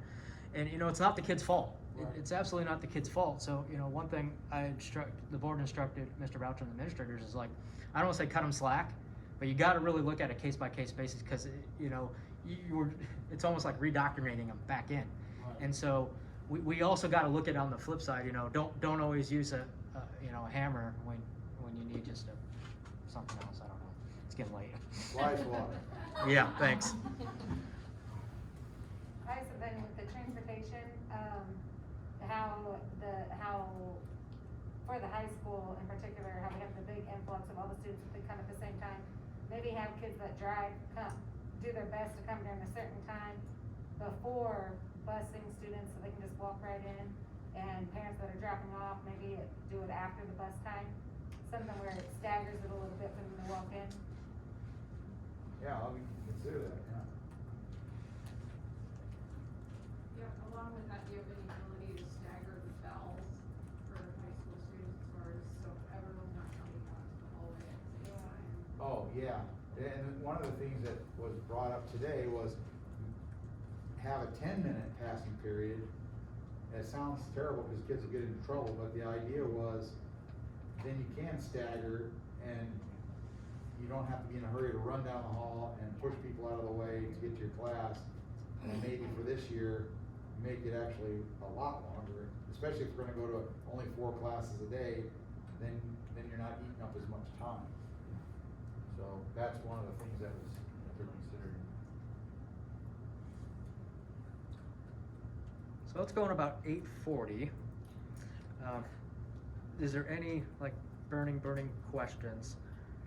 Contact us. You know, I know it's hard. I know some of these decisions are kind of rough, but here's what you don't see behind the scenes: all the meetings, all the late nights that Mr. Boucher is putting in because we don't have an assistant superintendent. We don't have, you know, the administrators. Even though they were off during the summer, they were putting in time. Casey's been like fully engaged all the time. So, you know, also think of that. You know, no one wants to be in this situation. No one is happy about it. There's 1,000 different ways we could do it. And we tried to look at all the different perspectives of the working parents that just actually lost a job during COVID and then got a new job and can't ask to take days off. I mean, I got emails on all sides of things, and and what always makes this community great is that we end up ultimately always pulling together.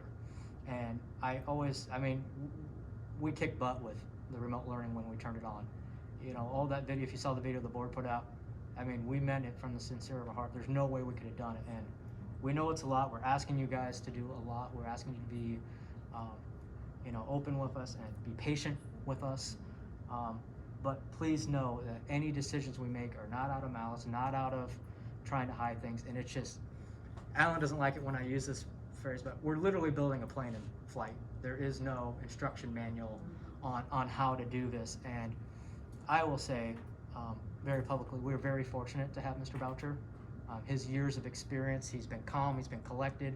I've talked to a lot of other board members all around the state, and their superintendents are just ching, ching, ching, ching, ching, ching, ching, decision change after decision change after, and you know, it's a lot, but I really do appreciate your patience. Second that, I worked for all but one of my years of teaching, so. Yeah, I've been in Mercer County with Lindsay. Yeah, thank you everyone. Yeah. Thank you for Oh, having yeah. us parents come. This was extremely productive. was- Alan, this- this was great. Yeah, this was Alan amazing. has a whole list there. I know Casey's taking notes. And there's a lot of things that I think we can easily implement and consider that I don't want to say we weren't thinking, we might have got there, but we got a whole good list to give to the committees to really get going on. So again, we really, really appreciate the time. Yeah, thank you. Thank you. I mean,